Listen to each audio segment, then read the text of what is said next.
Laredo, take us out. Take her out.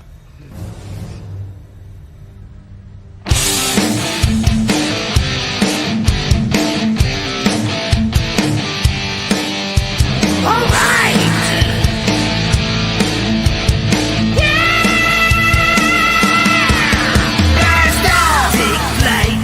Every Friday night, join the fun and let's go OffWorld. Geek out with us live, where the nerdiness will thrive. Buckle up and let's go OffWorld. Toys, comics, pop culture news, movies, and so much more. Matthew, Jesse, Curtis, and Sean are your guides on this fun-filled tour. Blast off! Take flight each and every Friday night. Join the fun and let's go OffWorld. Let's go OffWorld. Let's go OffWorld.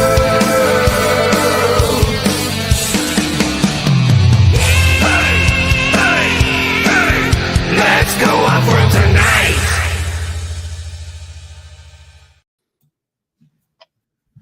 We're back. I'm back. We never left. I was off last Friday. Were you? Yeah, I wasn't here. I was in the comments, but I wasn't on the screen. So yeah, that's close enough. Yep. Yeah. But it's Friday. I'm here. It's OffWorld. Joe, do you have a message for the people? Just a little one. Just a little one. It's kick the tires and light the fires because it's time to go OffWorld. Hell yeah. Awesome. We got a few people with us. First, the man that makes the thumbnails, the Legend Daddy Prime, Jeff Ray Evans. What's up, Jeff? What's up, dudes? How's it going? It's going good. It's Friday night. We're kicking tires and lighting fires. Yep. I heard you were supposed to be on another show today. It got canceled. Yeah, sadly so. But luckily, we're hearing Necronominus is being picked up by the retailers. So. Gotcha. Good things. Oh, yes. Cool. We've got another awesome person coming to the stage. Oz is here. What's up, Oz? What's up, Oz? How you doing, everybody? What's going on? Doing pretty great. What's up, Oz?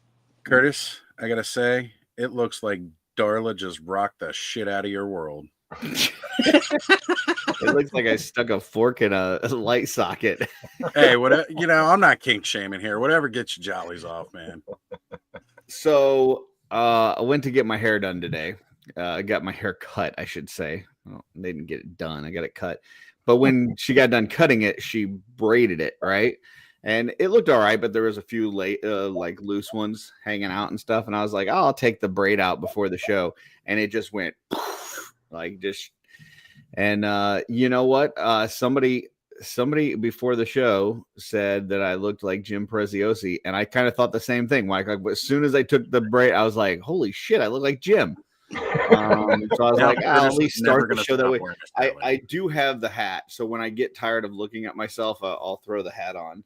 But I figured I'd give the chat a kind of a look at this first. So during the Kickstarter for the Dragon, be expecting Curtis to try to sneak into Four Horsemen Studios to get my information, not to share with the rest of us, just for himself. No, just for himself. Yeah, like a dragon would, I'll just walk in and kind of give him some direction. Yeah, I agree. We should be making some female Templars. We should do that now. That's the next wave. For the dragon. Yeah. Female Templars. Well, we've got a special guest for tonight, which is something we don't ever really do. But Oz, you wanna kind of introduce our special guest here? Absolutely. We are going to be joined by one of my personal heroes, I will say, in the last couple of years here. Many of you guys in the toy world may know a certain publication called Toy Collector Magazine, and we are here with the publisher tonight. Blake Wright is joining us to talk about a new project he's got coming up. Welcome, Blake. What's happening, crew? How's it going? By the way, a thumbs up on that theme song, guys. I was unaware and unprepared. I'm pretty sure the main reason that people tune in every week is because of that amazing Jeremy DeWitt theme song. That's Yeah. right. That was quite the rocket ride. I was like, Galaxy Quest, where are they going with the holy crap? Tell you what, man, like Yeah. if you're not at least watching the show for the intro, I mean, you could leave after that. Clearly, we're all talentless, but you know, that's why we hang out together. No, that was That's our good friend Jeremy DeWitt. He does definitely- he does a lot of like jingles and theme songs, and he actually has a new album out right now on Spotify. Echoes Another Path. So folks, check that out. But he's great, man. He can really put a nice tune out there that gets stuck in your head in a good way. So definitely worth the price of admission. there you go. And And not at the even very just least. musically, he's an amazing human being all the way around. Oh yeah, for sure. So tell us about this. I hear you got a Kickstarter going on. Yeah, soon. Okay. We'll be launching a Kickstarter. I believe I finally landed on March the 2nd as the date to kick it off. It's coming up. Yeah. Yeah, pretty fast. So I'll be busy this weekend trying to make sure that all the T's are crossed and the I's are dotted. Was it I's are crossed and T's are dotted? Yeah, that's it. Sure. But it's for a graphic novel, and this is my first attempt as a graphic novel writer. Is anybody else hearing a little bit of feedback? A little bit. Who do we think that is? Let's see. Let's try. It's Joe. Yeah. Yeah. Joe, we're trying to look professional here. We're good now. Yeah. Right. So this is a IP that I came up with back in 2008. So we're talking almost 17 years, and it's gone back and forth between. It's going to be a web comic. It's going to be a comic book. I'm going to try to do an animated thing with it, and it's just every time it's had a little bit of life, something's derailed it. So it's been kind of a constant inhabitant of my bottom desk drawer all this time. So back in 2023, in the middle of 2023, I had a life-changing week. My mother passed away, and I was diagnosed with cancer. Oh man! All in the same punch, and that kind of gives you, motivations, let's say, to take stuff out of the bottom drawer and see if you can finally make some of these projects a reality. Happy to say, as of last May, I am in remission. So that I can't bring my mom back, but cancer's gone for now. And it was in the fall that I hired an artist named Chad Shodel out of Cincinnati. He's kind of a newcomer to the scene. He's done some really nice stuff, but I don't think his name is very well known. But he agreed to do the pencils, inks, and color this thing. Oh wow! So I'm like, all right, man. If you can do it, let's do it. It looked great from what I was seeing there. Yeah, what you saw there on that little placeholder was done by Kit Wallace out of the UK. If you go down, those pages that are actually on that screen still, but if you scroll down, then I would love to, but Oz took it off the screen. Hold on, I was bringing it back because I was going to go get the Kit Wallace variant cover. Yeah, then that's some of Chad's work.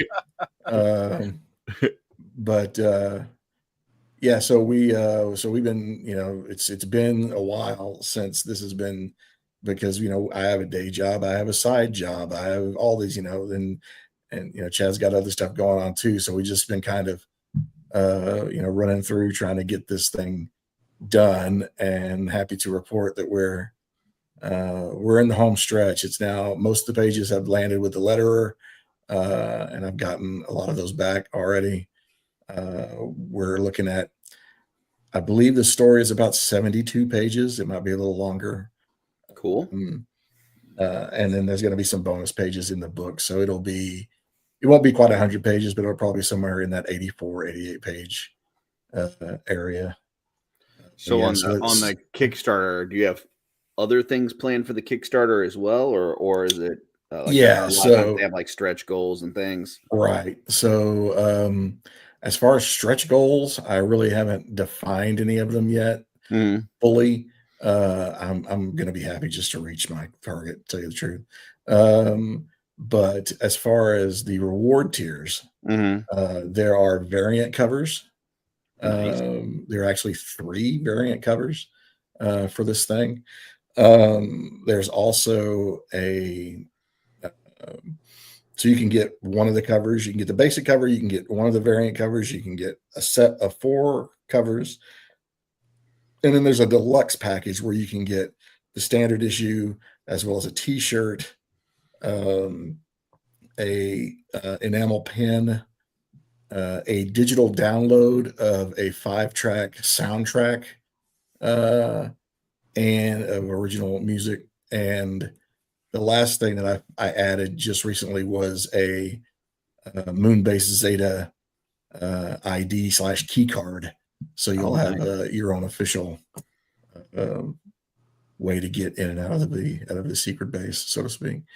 So yeah, it's we're really excited about it. I just really want to get this story out. It's been bottled up in me for so long, and so this is we're gonna give it a shot, and hopefully people will latch onto it and run with it.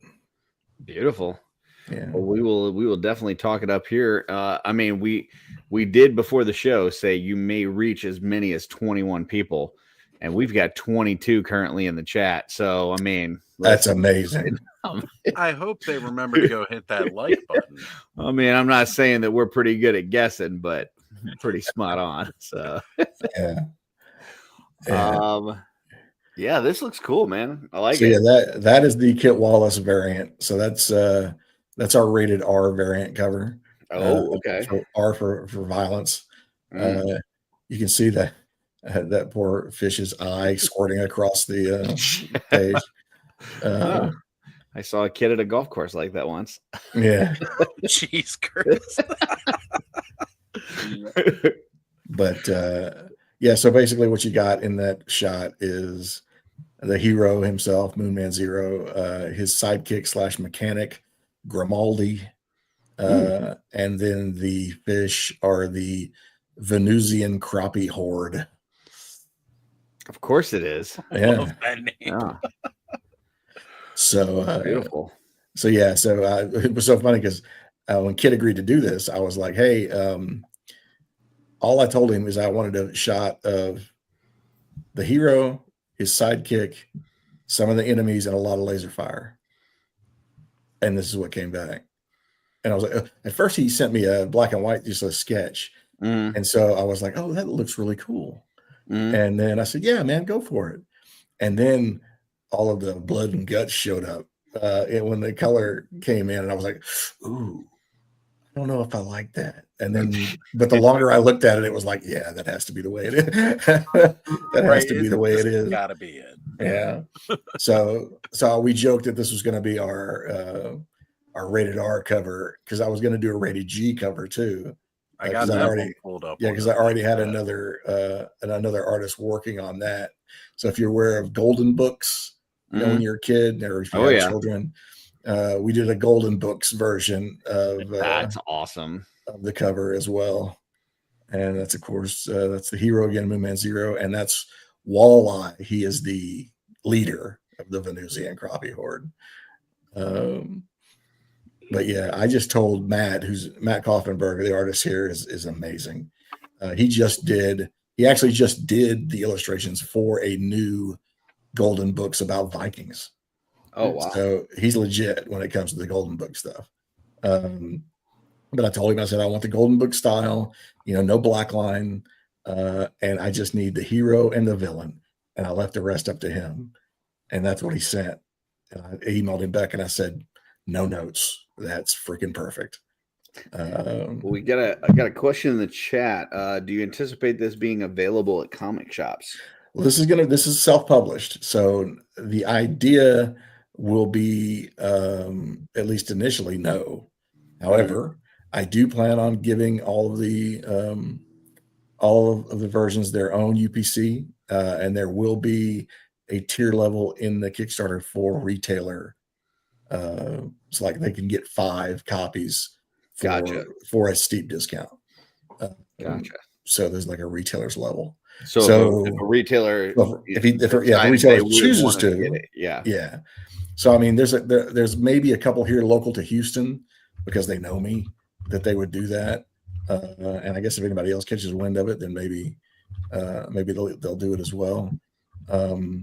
So there if you you go, like William. what you see, you William, can always. If you have your own comic shop, exactly, or if you know a comic shop, let them know that Yeah. option will be out there. So, and hopefully, if it's ready to take to a place like Comic-Con in July. Oh yeah. Maybe I get publisher interest. I don't know. I did not take this to a publisher. I didn't show publishers this at all. So it was just always going to be something I was going to self-publish. Publisher falls in love with it and wants to distribute it. I probably won't stop them. Awesome. Well, we've got a lot more to talk about with you, with the magazine and whatnot. But at the beginning of the show, we usually do a little thing called toy pickups. So we're going to go around and see what everybody got this week. And as always, we will start with Joe. Joe, what you got for us? I actually, is my sound okay now? Yep, you're good. I have no idea what was going on, but okay, it's fixed. I got a few things. I'll start with the hottest item first. I picked up the, I forget exact, Gorgon, I think it's called, from the Naughty or Nice line. Right. Man, this is really cool. The thing I think I like the most is that ball joint in the front legs. So you can actually spread his front legs for stability. Anyways, this is a pretty darn cool figure. I'm digging it. I think I might get another one just to display them together. You gotta have at least 2. Yeah, that's what I'm thinking too. So that was my big pickup. Since I was ordering that from Big Bad Toy Store, they had the Mandarin Spawn for like $3. Right? Yeah. So I figured for $3, I just might as well pick him up. So haven't opened it yet, but that's another one. And then I was at Walmart the beginning of the week, and they had this Papa Shango figure for nice $13. I do like Papa Shango, but it was his accessories. I was looking at that and thinking, well, there could be a custom down the line for Legions that those accessories might work on. So I was waiting for them to clearance him out at my stores so I could get him that cheap, because I mean, $20 isn't that bad, but I really only want it for the accessories, and I don't think his accessories are worth the $20. Right. I had actually, I don't know. I don't look very often anymore, but I don't remember seeing them in there like at normal price. Just right. Saw them in the clearance area. So yeah, either way, I'm happy with that pickup. And then right before the show, I'm of course a Mega Bloks collector. And I just got the new Skyrim set. Oh, Alduin, nice. the World Leader. Ooh. Brand new, really excited about this. So pretty cool. I don't know how long it'll take for me to put it together. Probably a while the way things are going, but I'm still excited to have it. Pretty darn cool set. You could do like I do and just pay your kids to do it. Yeah, I don't even know if that would work. I don't know if my kids would do it for me even for money. But, and then I was on Amazon, and this is a Richard Griffin attack set, and retailed for over $100. I snagged it for $50 off of Amazon. I just at that price, I was like, I can't pass that up. So, yep, got that one too. It's got the cool light up effects in the building, the house. Nice. I'm gonna have some fun with this one too. So, yep, and that's it for me. Those are my pickups. Very cool.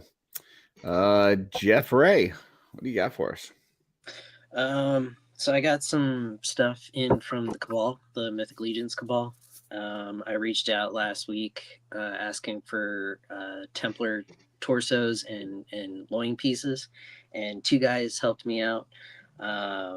So I've got bags of torsos. And we gonna shout out the 2 guys or just? oh yeah, so okay. the 2 torsos that I got, I'm getting to it, Curtis. Okay. You're killing Mhm. my start. The Okay. 2 torsos that I got was from Luis Torres, from Connecticut, and oh shoot, I'm gonna butcher the name. And then I got 1 torso and a loin piece from Wesley Ashkenazi in Austin, Texas. Very cool. So they're helping me with my Space Knights project. That's why I got the torsos and stuff that I wanted. So are you saying it's going to be Templars in space? Yeah. Very nice. It's a mix between mythics, cosmics, and I guess you could say Warhammer / knights in space, Templars in space. So that was my Cabal pickups, and then I got a few toys in this week. A few toys. Yeah. First Buckle up, everybody. first that came in That's was awesome. Spider-Man Unlimited. Short-lived, great cartoon of the 90s. Came right after the Spider-Man the animated series that everybody knows. Going on from there, I also picked up some naughty nice stuff. So I got this guy. How come just when this- Jeff says he picked up some naughty nice stuff, my mind does not go to toys? I don't know. I was still stuck on Joe being excited about the balls on that thing that he showed. So that's the Winter is Here Santa, which I got it for that head sculpt. Yeah, the decrepit The zombie looking one. Yeah, that's cool. And then I got this guy. Oh, the Stogie one. Very nice.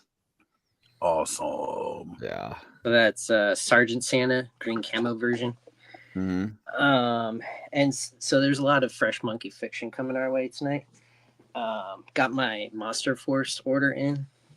And so You're just trying to buy the fresh monkey fiction stuff so that they're in better financial shape to make cops, aren't you? hell yeah. That's I'm supporting them in a way so they can eventually get to the line I really want. There you go. So I got the Forgotten King. Boom. Nice. He's in the collection now. I already Great forgot what you figure. just showed. What's that? I already forgot what you just showed. Whoop! I see what you did. Thank you. Oh, he's forgotten. Oh gosh, Jeff, you should have just let it ride, dude. Dracula. That Dracula is sweet. Oh, very nice. Very nice. Yeah. But hold on 1 second. I got to take you down for just a second because Greg is here. What up? What's going on? I just got to work, but I wanted to hop on. So I'm Yeah. here. Did you have a good birthday? I had a great birthday, man. I had a great birthday. I was hanging out with some of my old friends plus years and had a good steak for my birthday. Nice little 34-ounce dry-aged ribeye. Ooh, very nice. It was very, very good. Had a good time. Awesome. I was just working on a review for your figure. It should be dropping sometime this weekend. So That's perfect. I can't wait to see it. It's one of my favorite things. Yeah, it's a nice one, man. They did you right. So Yeah. all right. Sorry, Jeff. Let's let me go back to this view. There you go. Back to you. Moving on with my Operation It's okay, Monster Jeff. Force. Relax. It's okay. It's okay. Yeah, it's all right. Yeah, we're good. It was just that like full screen that always throws me off. This is the first one. Hey, there's Greg. Oh, hey. Look. There's the Sleepwalker Crimson Moon division, which is the only one from the first wave that I really wanted, because I'm a big Crimson Shadow fan. I was going to ask. What Crimson Shadow is. Action It was Force. the Action Force Palatoy Action Force back in the 80s. So it has an alternate head in there, which is more of the Crimson Shadow or Crimson Moon look. So I can't wait to break this open.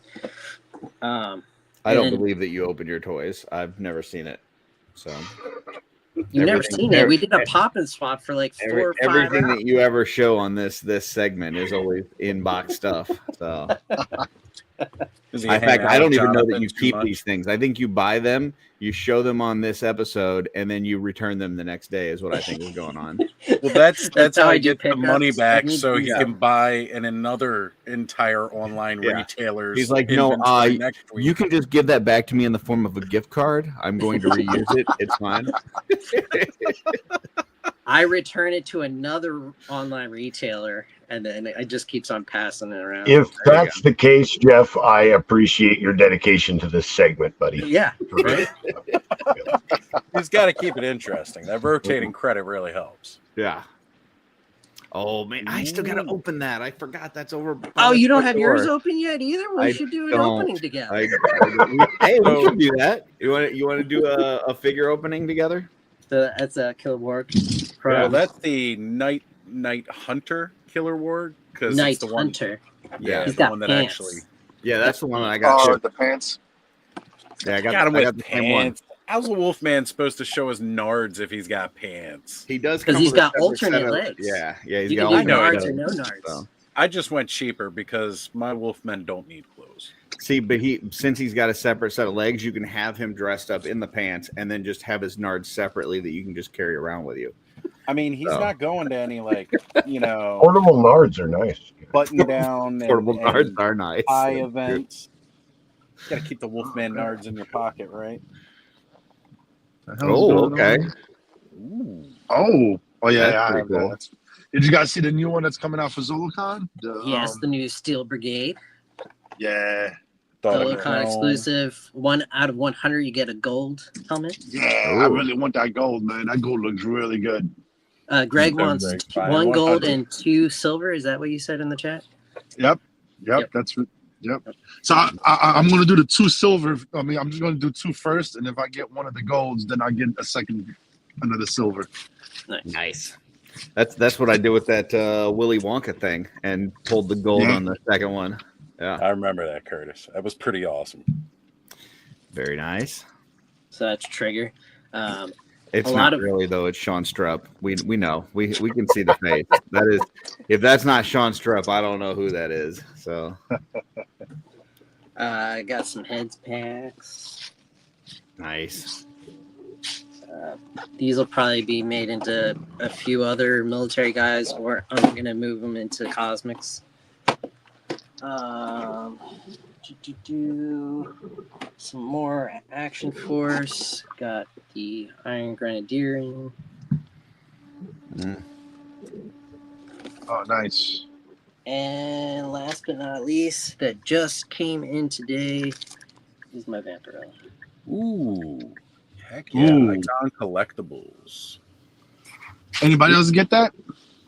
Nice. I did not. I typically, as badly as I want all the Frazetta Girls stuff from Icon, it's just a little tad out of my price range, but man, they are amazing. Yeah. I was gonna get They the are loose really collector nice. one for the longest time, and then I was like, nah, I think that Icon. Frazetta Girl's a lot better. Support them. Yeah. Awesome. And that'd be it. Yeah, that's Oh, it. you're sure you're finally Yeah. done? That's it? Yeah, after 30 minutes of showing off. Yeah. I asked the guys before we go on. All right, Oz, you're up. What you got? I mean, I don't know. It's kind of hard to follow up that. I know that's why I'm not doing it. I always say I should go last. So, I mean, I actually got these last weekend, last Saturday or Sunday is when I went to go pick these up finally from my other mailing address because I got like 7 of them. Yeah, we established that. We know that. Yeah. So my second store horseman order for the Necronominus wave came in, which was just Maxilius the Harvester. Now I need like 7 more of these guys. I know I've already got 1 more on its way. But then I also have Belulith. She came in, and honestly, she was the very first figure that I pre-ordered was her, because nice. I just saw her and fell in love. Oh my god, yeah. Okay. She was like, not me. Okay. Jeff, when we open the Kilowarg, apparently there's a left leg breakage issue, so we need to be careful. Thank you, Willie. Thank you. See, I didn't have that issue with the Primal, but it was. I love critters, and she's coming with this Chimera, and got the gauntlet with the little dead bird. She's got a snake in a bird cage.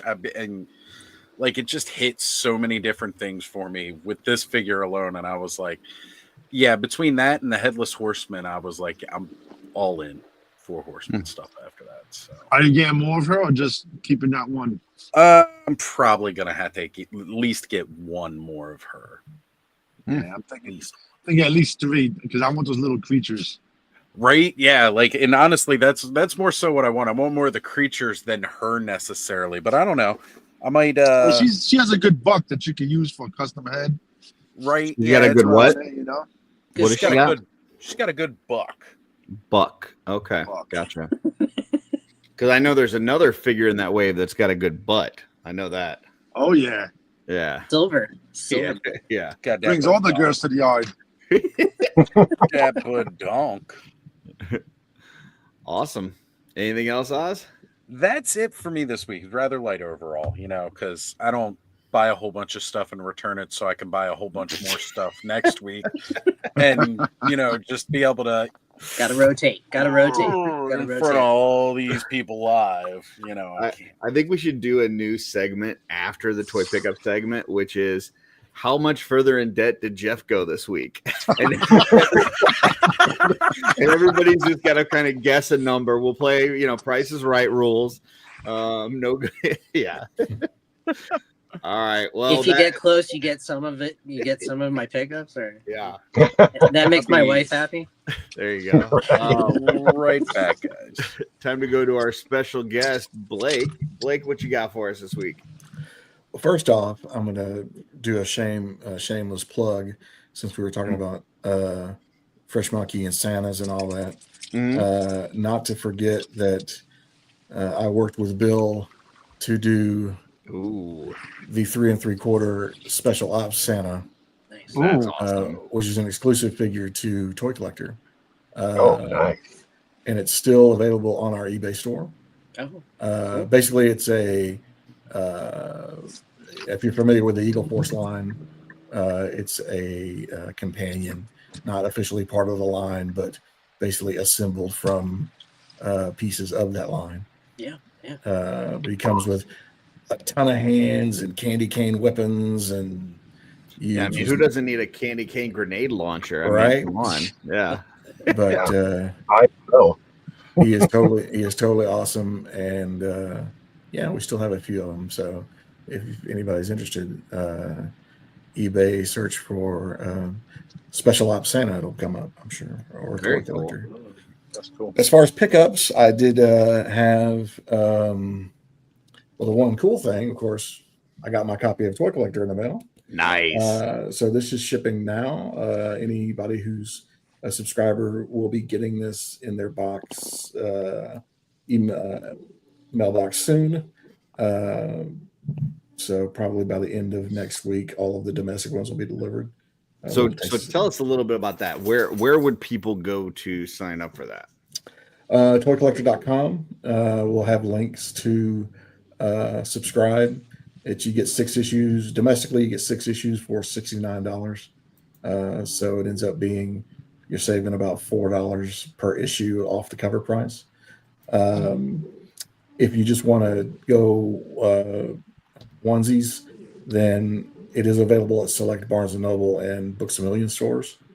You have to check your region and figure out if your stores are ones that are carrying them, or you can email me and I can tell you. I have a master list tucked away somewhere. And it's bi-monthly, so the 6 is basically across a whole year. Yes. So this is March, April that I have in my hand right here. This one I think ended up being a little bigger issue than usually. They land about 84 pages. I think this one's 90.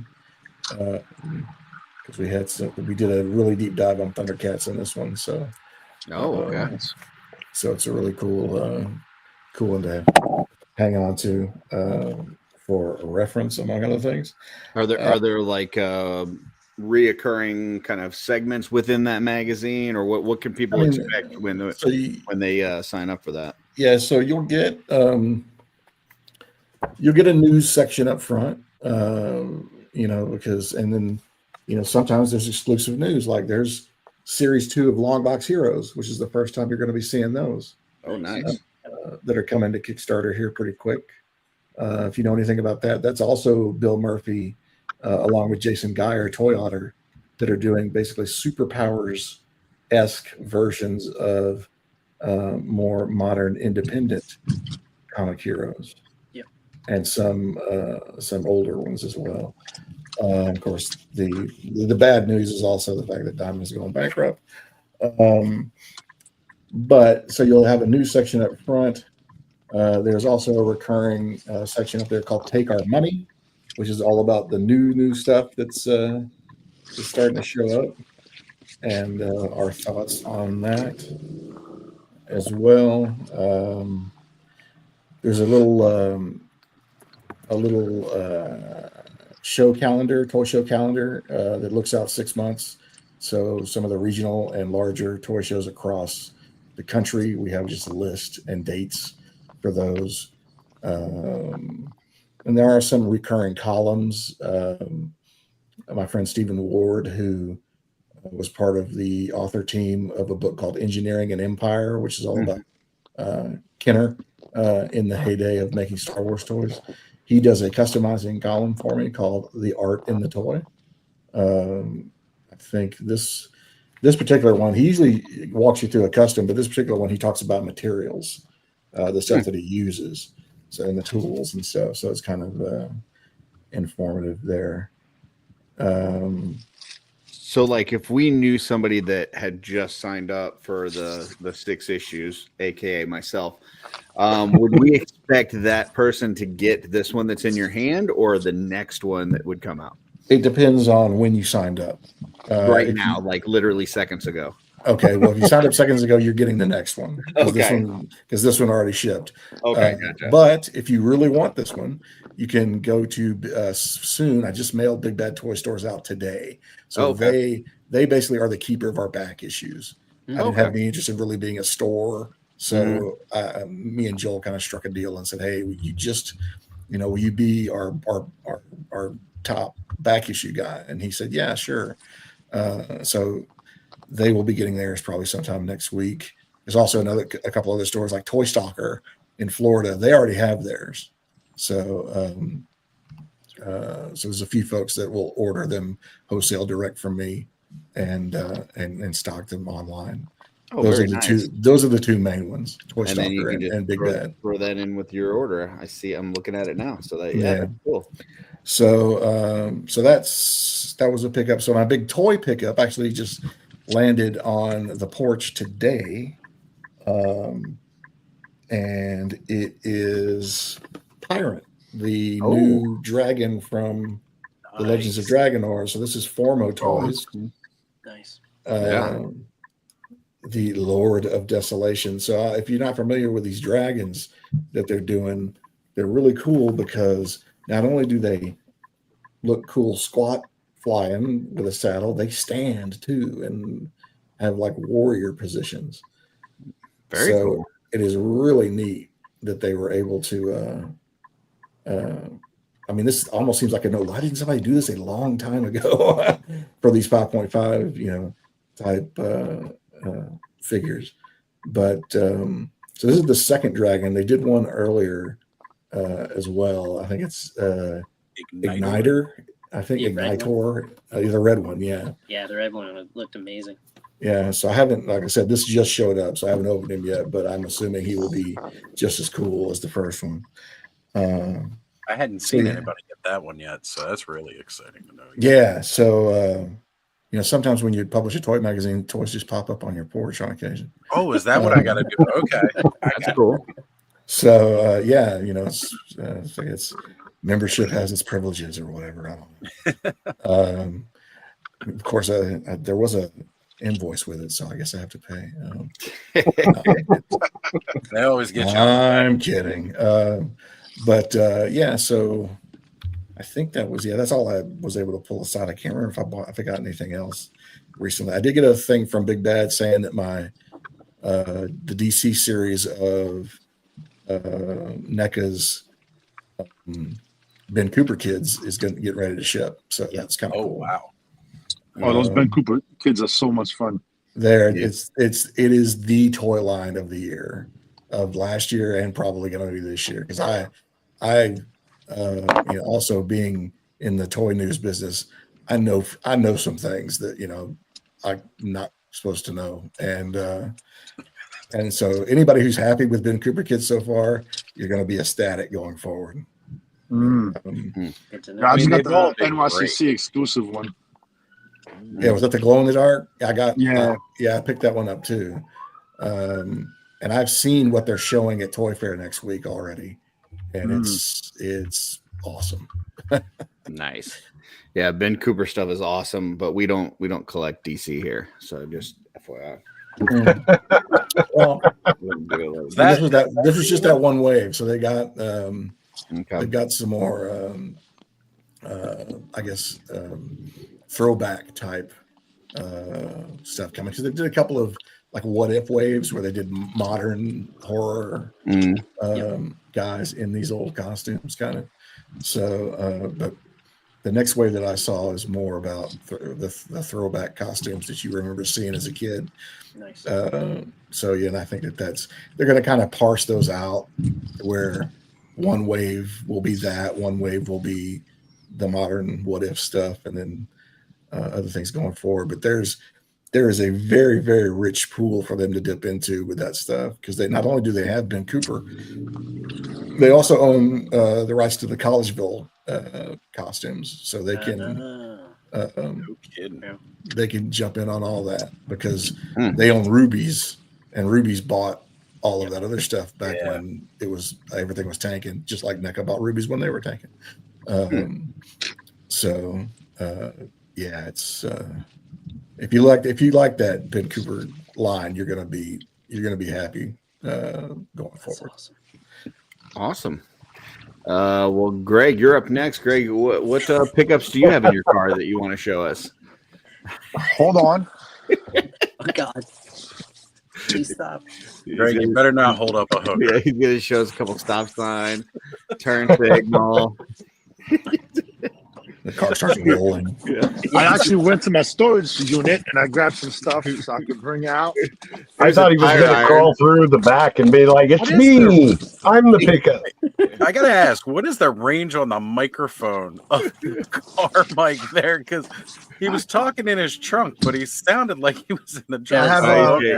I got it now. I got it. Okay, I grabbed makes this. a lot more sense. I grabbed this out of storage. Nice. Oh, Ghost good. Rider action. Yeah. Yeah, I got a little Ghost Rider shelf out of. Mr. Vassapolo wants to know where you're parked at, Greg.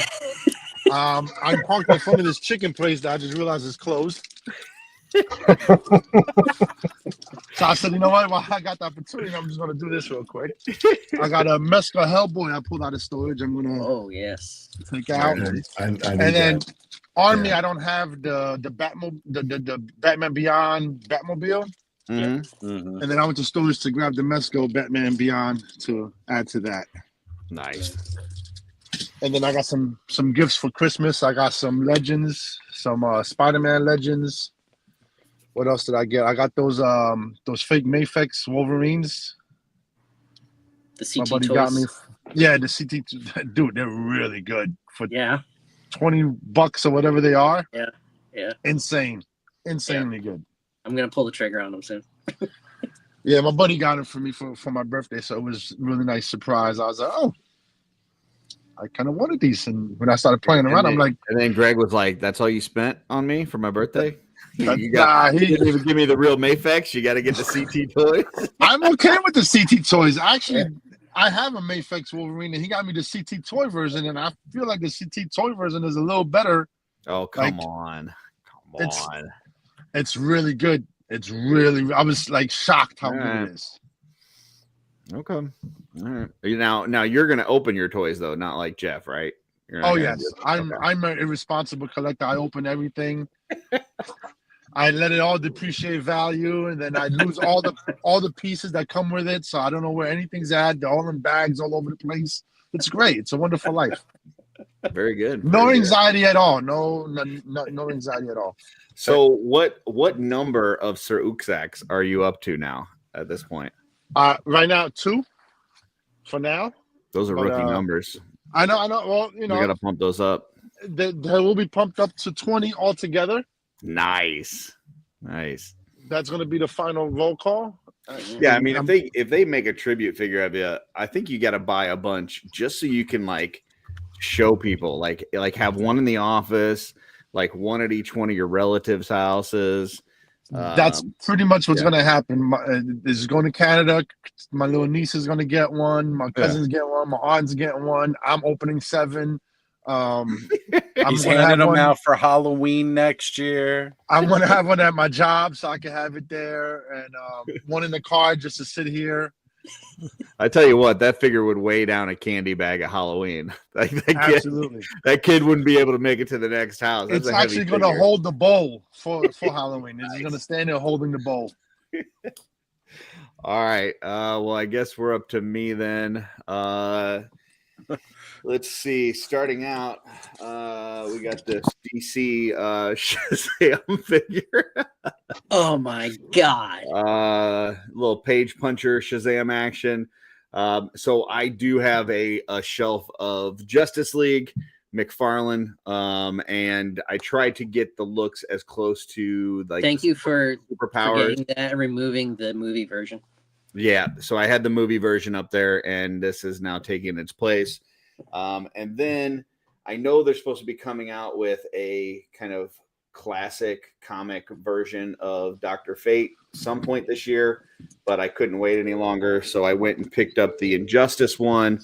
But I did a little customizing to this, so let me see. I think I've got that pulled up here. Maybe share this.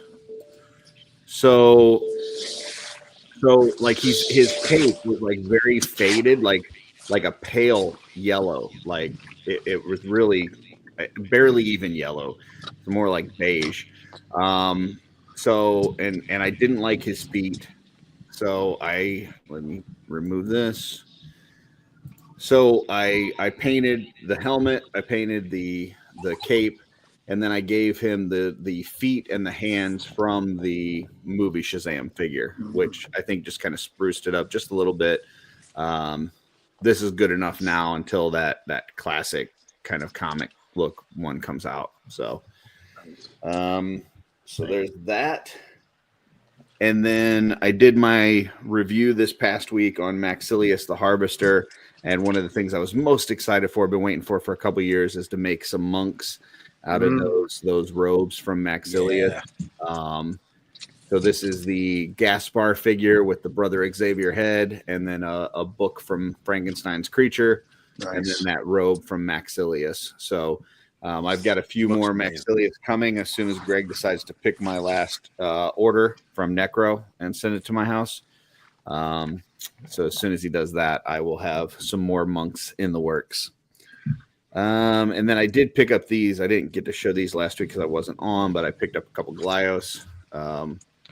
Nice. Mighty Maniacs. Yeah, Mighty Maniacs. This is the kind of Devastator looking one, and this guy was just kind of cool with the ghost head and the see-through axe. And then I gave him the sword from the other guy. So I think that's really it for right now. So I do have I do have Greg all torn into pieces Oh, right no now. wonder my knees hurt. Yeah, but I That makes finished sense. that part of the review.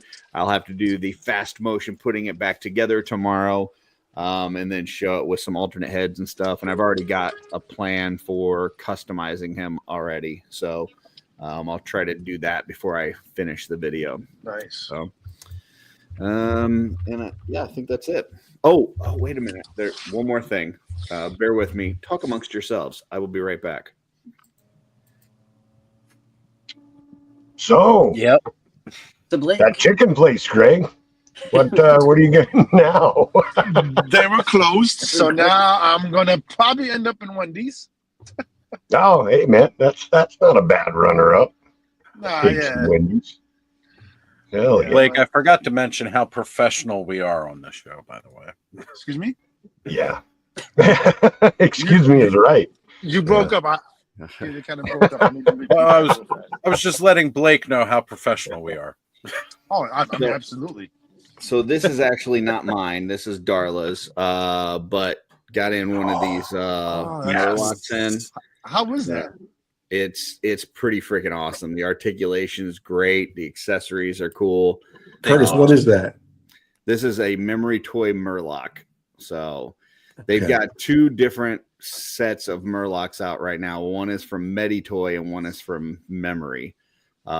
This is the bigger one. The other ones are a little bit smaller, but yeah, this thing is cool, man. It's got super awesome articulation. It's got really neat weapons.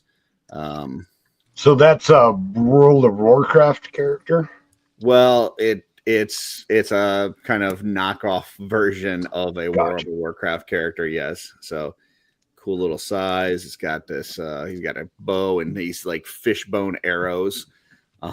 So yeah. So it's one of those things where, you know, Blizzard has not given us actual World of Warcraft figures. They've given us statues through McFarlane a couple times. So there's other companies out there just doing it. So That is an action figure to Todd. I mean, what? yeah. Well, no, I joke. Oh. I joke. but it is cool. So I wanted to show that because even though it's not my toy, I thought it was really awesome. She also did win a Lithia and Lithia's horse. What is it? Phobos from Legion's Ladies from the one Lynn LaGuardia. So she got that in that this week, but we've all seen that before. So it's cool, but we've seen it. So there you go. Yeah, J-Mac, those Murlocs, they're awesome. They put out 3 at the same time, and I was like, I don't know without ever seeing them in hand. I didn't want to buy all 3. Mithril Toys. Sorry, yeah, Blake's. Yeah, sorry, Mithril Toys, not Memory.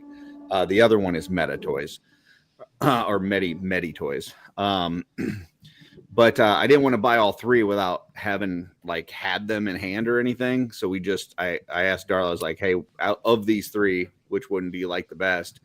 And she liked the Archer, so that's the one we ordered. Because she's still playing World of Warcraft. I'm not, even though that's where we met. So this is my new hobby now, is just hang out talking with you bums. So That's the best one. all I'm right. very collectible. Thank you very much. You are. That is true. Let's see. Sig says, I'm not a horse guy. This is true. I am not a horse guy. Yeah. But I will say that horse, the bishop, looks really cool. So can't wait to take them all apart for my review. Breaking the all Are right. you waiting to do the big horses at the end? The Bishop and Conibus? I've just been kind of going back and forth between a good guy, bad guy kind of thing. So I'm on Greg now. So I'll probably go to either Belualith or Conibus next, and then go from there. So Is $100 about the standard on those? On the Murloc? The Murloc, I think it was like 60 on that. But they've got 3 of them. They may have. I got it from 5K. So but yeah, it is really cool. Any other toy pickups or anything else on that before we move on? Sounds about Let's see. It's the final weekend to pre-order your heads for the Mythic Legion, Cosmic Legion's head pack. Cosmic character Yes, it pack. is. There it is. Alrighty. I saw that email this morning. So From retailers, or is that still with? From stores. no, that's still From Store direct. Horseman. Yeah, Gotcha. direct. Yeah. Then it goes to retailers after Sunday. Gotcha. And again, I know Jeremy was saying last night, if you want the combo packs, that's kind of exclusive to Four Horsemen. Yeah. The Because retailers not a lot of can people- offer some kind of discount, but they're not going to have the exact same combos. So. Gotcha. Yep. I think those heads, like Eric did a great job on the ones that he did, and obviously Sherry, we know what kind of work she does. They all look great, but I think those are great purchases, even if you just wanted some to paint. Like, I think they're Right. cool heads to, like if you wanted an extra For $10 dragon, bucks? yeah, you wanted an extra dragon head or whatever to paint, like that'd be cool, and it's nice and cheap. So, And you get the Yeah, tail already. too. I already prepped a Kragnar right there. oh, nice. He's ready to go as soon as it comes in. 8 months from now. Very cool. I had a lot of people asking me when I got to Greg's to try to put like an Arachagor head on him, but Greg's neck's too big for it. Greg has a fat neck. you got a fat neck, boy. Bill had to use blue tack in his version. When he put it was a scourge head on Greg. Joe says I took some pictures of the female heads on mythic bodies today. We might be posting them up. They work really well. So. Nice. Oh yeah. yeah, I did. I actually ordered 2 of the female heads. Just because of that. I already have plans to put them on mythic bodies. I've already got it in my display case, and it's not in a place that I can get it out easily. But Joe had sent me off a Delphina, and while I was doing videos and stuff, I did that Maxilius one, and I did this like Wraith thing. And so I had all the parts from like the Ghost of Christmas Past laying around, and then I had the Delphina next to me that I hadn't done anything with. And then I was like, wait a minute. And I put the hair from the Ghost of Christmas Past on the Delphina head, which doesn't normally fit, but we're customizers. We make it work. And I got to say, it looked pretty good. I was pretty happy with that. So Yeah, it did look great. I got an extra female Templar in the mix until, we start getting some more from the Horsemen. Hint, hint, wink, wink. Greg, Joe. So Did you remove her hair or did you put the hair on top? no, I removed her hair and then I put the other one on top, which had a lot of space in between, but I just filled it up with hot glue and Works. so, yeah. And then I had it was kind of loose around the outside of her head, so I put some like super glue on the inside. But Nice. yeah, it worked. All right.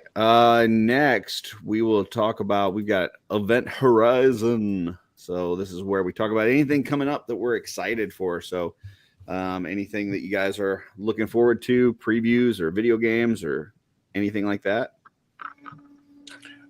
I heard about a really cool graphic novel Kickstarter coming out. Ooh, I heard about one too tonight.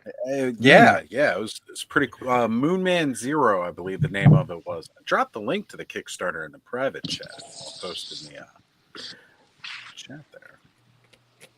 Yeah, I don't know about that one. The one thing I'm looking forward to is it this time next week I'll be in New York because it's Toy Fair. Ooh, Oh, very nice. Yeah. So it's always next to San Diego, this is pretty much nerd prom, all Toy Fair, yeah. everybody just gets gussied up and gets to walk around and see all the new goodies that these companies are going to be offering. I looked at my schedule today, and out of the 4-day event, I have like 17 meetings with different companies to try to figure out what's shaking for the rest of 2025 into 2026. So very excited to. The internet will be awash with imagery and videos beginning on next Saturday. So I mean, it's just nice that we have a toy fair again, because something felt like it was missing last year. yeah, I mean, well, they did one in the fall of 23, right? And then they skipped last year, and now it's from the Back dates to I have work. seen, we're back on track from here on, at least over the next 3 years that they've put out dates for. Good. So that'll be interesting. And then at the end of the month, we're going to be in Atlanta for Toylanta, Nice. which is another show that I'm looking forward to. Sweet. Are you there, Blake? Yeah, we're doing. I mean, the Horsemen are doing a figure for that show. ATL 25. And we're doing the reusable tote bag for that figure for that show. So you're going to get, if you go in with the figure, you're going to get a reusable toy collector tote bag, and the first, I don't know exactly how many magazines we'll have there, but we will have copies of 16 there and we'll give those out until we run out, basically. Awesome. So that'll be kind of cool as well. So if you're going to be in the Atlanta area the last weekend in March, I highly suggest checking out Toylanta. This guy right here, I know he's going. Yep, I'm in there. Yeah, I've been as a parents will be there too. Yeah, I've been as we've done the show before, and I've also been as a spectator. It's in New Digs, of course, new ownership, I think, and the New Digs this year. So I'll be interested to see how that affects everything. Hopefully, it'll be just fine. Sweet. And they got the partnership with PowerCon. Yeah, the power up section. So yeah, that's interesting too. It was really before all that went down. I was talking with Val Staples, the guy that runs PowerCon, about the status of PowerCon and trying to help bring it back in some sort of fashion. But he was able to get this deal worked out with the Toylanta guys to keep the name out there at least. Right. Will this be a full consummated merger? And I don't know. I think it's baby steps to see how it all plays out for both parties, truthfully. But I'm looking forward to that show. I'm actually have a little local show the week before that here that I'm setting up at to sell a bunch of old toys that I have in hopes to raise funds so I can buy new toys the next week at Toyland. So right on. It's the name of the game, isn't it? Well, yeah, go ahead. I was going to say I won't be hitting Toy Fair or Toylanta, but I will be going to ZoloCon next weekend. I'm pretty pumped to see everybody there for that one. Yeah. Too. There's a couple of shows. Weird because ZoloCon's next weekend. And then there's Geek Meet Indie is also that weekend. And then Toy Fair is that weekend. Wow. So it was because I was actually invited to Geek Meet Indie as a guest, and I had to turn him down. I said, "Oh, I'm going to be in New York. I can't get out of going to New York. I'm afraid." Well, and of course, the best toy show of the year, MuskegonCon up in Muskegon, Michigan. Oh yeah, that's the March 21st and 2nd. So that's a different class. I wasn't even going to bring that up. It's pretty up there. It's a very pinky raised event from what Curtis does. That's right. We got Trevor in the chat says Daredevil Born Again. So yeah, we got about another week and a half. March 4th. The trailers do look really good for that. Yeah, looks nice. Looks like we still get some of that brutal kind of fighting and stuff that we know from the Netflix series. Doesn't look like it's been nerfed too much for Disney. So I need a whole that looks like per episode. That'll work. I wasn't here last week for this segment, and I wanted to because I went to see Captain America and saw some trailers. And actually, this was the first time that I had been in the theater for a while that I liked more trailers than I didn't like. Normally it's just like garbage, but I was like, Thunderbolts, I think looks great. I'm probably more excited for Thunderbolts than anything else coming this year. Like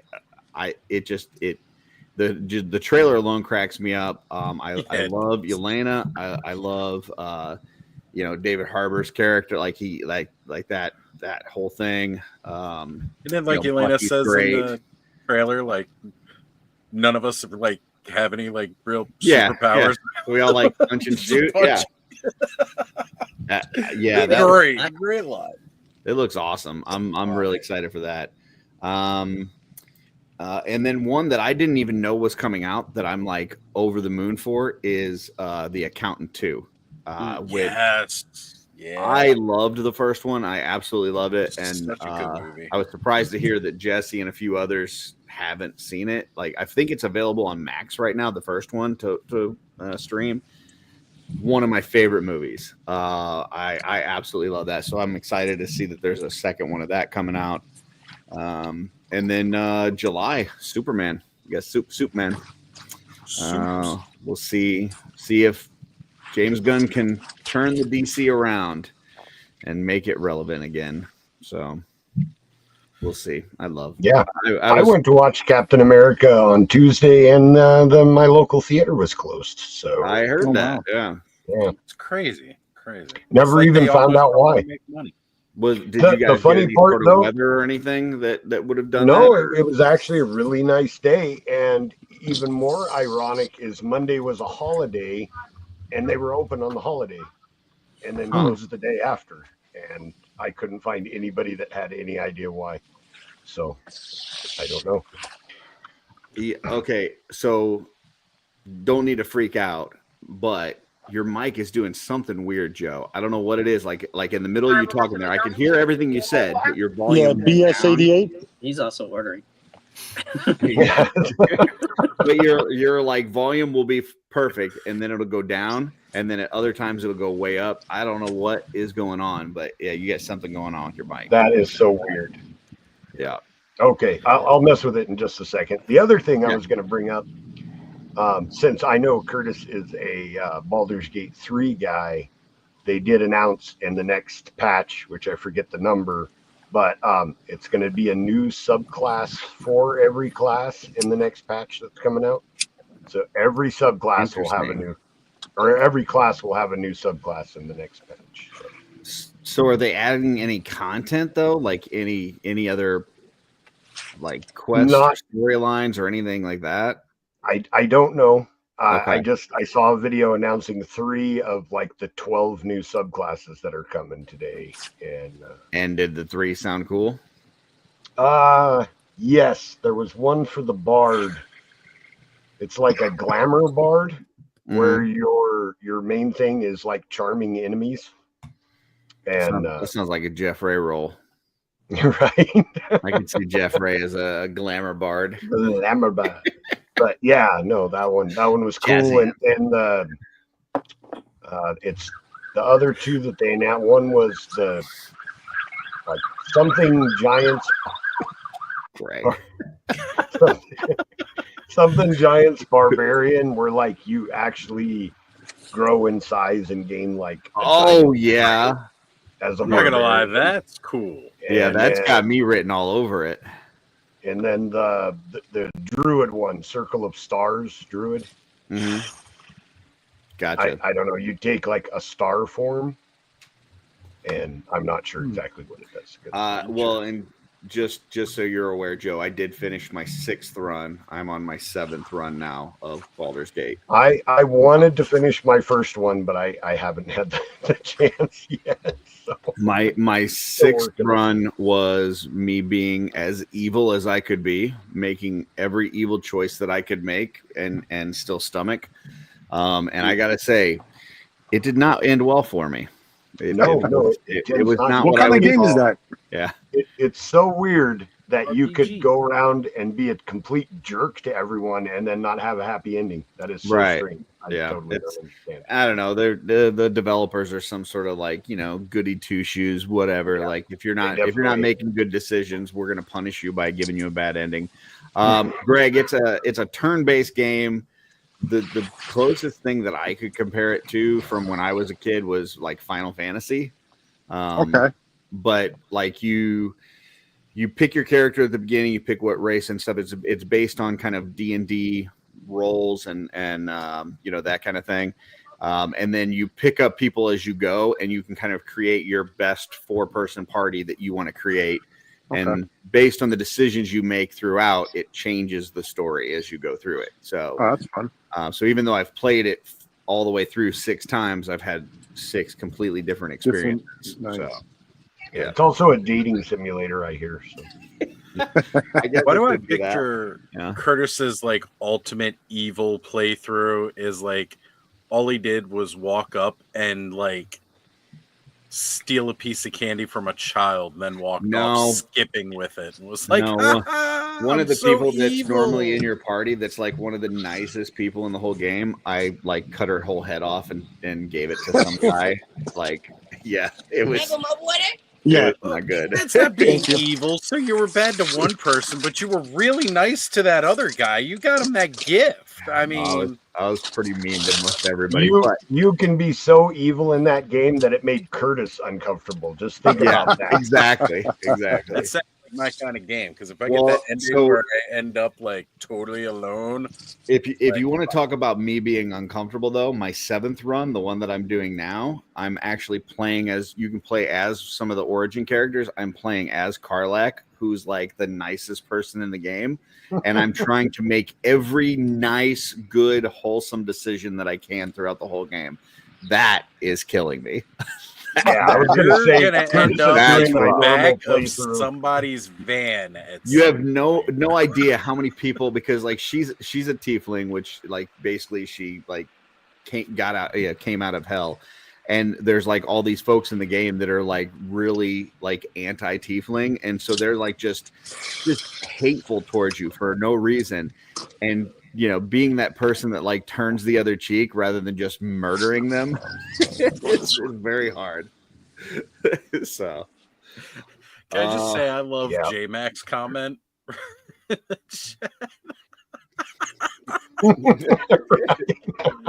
Yeah, welcome to There you OffWorld. yeah, there you go. That's Dave good. Blake. It's a great game though. I love Baldur's Gate. Are we playing Legion's Quest this Monday? I think it's I hope assume so. so. We're scheduled to. beautiful. Supposed to. It's Beautiful. that Monday. I really hope Um, so. I'm like, really, really excited to see where the story goes from here after last episode. Just saying. Me too. Me too. People gotta Um, go tune in if they haven't checked it out yet, because I ain't saying shit. Well, I guess that could fall into Event Horizon 2, catch up on Legion's Quest. It's a D&D campaign where we're set in the world of Mythos, and it's on YouTube, on this channel, and on audio podcasts. So anything else for Event Horizon before we move on? I got two. Jeff's got. Oh, Yeah. Other than Superman in July, we're getting Fantastic Four. First trailer Steps. looks good. In July as well? Yeah, it's at the end Oh, of okay. July. I didn't know it was out that Whereas early. Oh, Superman's beginning of July. Hmm. And Alien Earth, I think that's what it's called. Yes. Which Yeah, will be Alien Earth, the FX's series. Which will be FX's, and then next day on Hulu's series with Xenomorph aliens on Earth. oh wow. Oh Yeah, shit. There was another trailer that I saw, which was another Jurassic Park thing that looked like Jurassic Park dog shit. Rebirth. Yeah. So Garja. Oh, they need this to move one's gonna on. be a weird one for they need, sure. they need to create new concepts and movies. Oh, this Um, one's gonna get weird. Trust me. This is gonna be a lot. It's gonna be quite a bit more different from what we're used There was to. another one that Jesse was talking about. He was excited for last week that didn't surprise me because it's basically like instead of John Wick, it's like Joan Wick. I can't remember the name of it, but Oh, ballerina. there you go. Yeah. Yeah. Yeah. I just wrote in my notes Joan Wick. So, yeah. I got another thing too coming up that's pretty exciting. It's another Kickstarter, but No Name Toy Company is going to be launching their Kickstarter for Space Zombies from Mars. Oh, I saw that today. Yeah. Yes, and I'm sorry. I love like one of the things that I love about the Ox Crew wave is that it reminds me a lot of, you know, kind of like retro sci-fi, Mhm. you know, and there is a ton of that with everything that No Name Toy Company is doing with Space Zombies from Mars. You got total retro, like sci-fi space suits and like old school zombies and everything. It's going to be great. I've been listening to what Adam over at Highly Articulated, you know, as he is part of the No Name Toy Company. He had like a members only not a live stream, but you know, he did a little pre-recorded interview with Arlen and Ira about them coming up with the idea, and they were just on Toy League Takeover this past Tuesday talking about it too a little bit more. So it's got me even more pumped. It was on the cover of Toy Collector magazine 2 issues ago. Yes. Oh, was. nice. With a reveal too, like nice new reveals. Nobody had seen that. Well, another thing exciting, this happening this weekend is the return of Oz to the Oz's Clubhouse. So triumphant return. Thank you. Thank you. Kicking Punk to the side and saying, "I'm back. Get out of here. I'm back, biashes." Yeah. Awesome. So, I'll make sure I take a shower that time. I know you will. You can't resist getting in the shower when I go live. Awesome. Any other event horizons? Punk did a good job last week. They also announced yesterday. We lost Jeff. I think he had to run. He's going to be right back. Oh, yeah. We found out that James Bond 007 movie license or movie The rights to James Bond. the rights. That's the word I was looking for. Yeah. Got taken over by MGM Studios, which is owned by Amazon. It was originally owned by the Broccoli family, which consisted of Barbara Broccoli, and I'm missing his name right now. Yeah, I don't know his name. I'm blanking on the other guy's name. Her Cauliflower. brother. Yeah, Johnny Cauliflower. Johnny Cauliflower. Yeah, sure. Curtis got so a lot of people are speculating who is going to be the next Bond and whether or not this is a good move for the rights, being that Amazon will now have the rights to James Bond. Does that mean that they're going to try to do stuff on Amazon, or they're still going to try to release stuff in the theaters, or we don't know? Well, there's MGM Plus. There's MGM Plus, which is another streaming service. Never heard of it. Yeah, they try and put it through Amazon, but a lot of people aren't even jumping on MGM Plus. So who knows where Bond will go? Because I own all the MGM movies I like. Yeah, basically they just formed a new partnership for the holdings of the rights where Amazon MGM has creative control. Yeah. The Broccoli family's still involved, but they're just taking a step back from basically mapping the course for Bond. So that'll be up to Amazon MGM now. Focus Which, on hey, vegetables and probably vegetable dips and whatnot. Yeah. So, what it means for the franchise, I really don't know.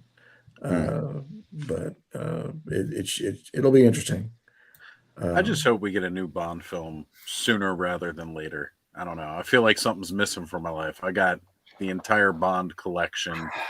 I got to tell you, with Amazon Prime, they might do like a show. Yeah. I'd be down. I got to tell you, I've watched half of one James Bond movie ever, and Really? I couldn't even finish it, and I never watched another one. So, Can you tell me which one it was? I know it was one of the Sean Connery ones. Okay. Ooh, you're killing me. Yeah, and that Love Sean Connery. So I don't know. I might be missing out on something. Who knows? I'll probably check It's it out. not for everybody, but I love them. Absolutely love it. Ian Fleming's so- little series. I've been there. watching Bond since I was 4 or 5 years old. So Yep. So it's- is it something that you can just like pick up one movie and just watch it, or do you need to like? you can with the I would- earlier you totally ones, can. Yeah, but I I would would say not with with- Daniel Craig's. Yeah, not run, with Daniel Craig's. That was a complete story from So- beginning to end. So if you start a Bond movie with a certain guy playing Bond, watch that group of movies. Yeah, if you enjoy that Bond, Yeah. I would say But the- start with the first movie of that actor portraying Bond, and you'll say, okay, I like this Bond. If you don't, if you like start in the middle of that actor, then you're like, Gotcha. why am I? Well, I don't know. And most of the earlier Bond films, you could probably catch anyone, no matter who's playing Bond, and it can still be a relatively decent movie. Yeah, I mean, if you go pick a Roger Moore Bond movie, you're Right. not going to need to have watched another Roger Moore Bond movie Right. in order to figure out what's happening here. Yeah. So if you go watch Moonraker or Mm. whatever, you're not going to need to have watched any other Bond movie to get a self-contained story. But the Daniel Craig Bond movies, there is a story thread that runs throughout the entire 4 or 5 movies. I remember there were. So those you have to watch kind of in order to get the full effect. So you guys sound pretty knowledgeable on the whole Bond thing. So if somebody like myself were to say, hey, I just have never really, gotten into this, whatever, and you had to pick one movie for them to go watch to see if it's something that interests them, to see if they want to watch more, what's the one movie you send them to go see? Casino Royale. Daniel Craig I will go Casino Casino. Royale, not Daniel the Craig. original. Right. Yeah, Daniel not Craig. the comedy from the No, 60s. don't Yeah. get. And is that the confused on first Daniel Daniel Craig one? Yes. Yes. Gotcha. Yeah. My It's- second choice would be GoldenEye. Yeah, that's another good. Like, if you've never watched any other Bond movies and you don't care, like, you're not worried about like watching in any kind of order or Hey, Curtis. anything. Yeah. That's definitely another good one to do. It's a Green Lantern. Yeah, I DC can't tell collectibles with his great camera there.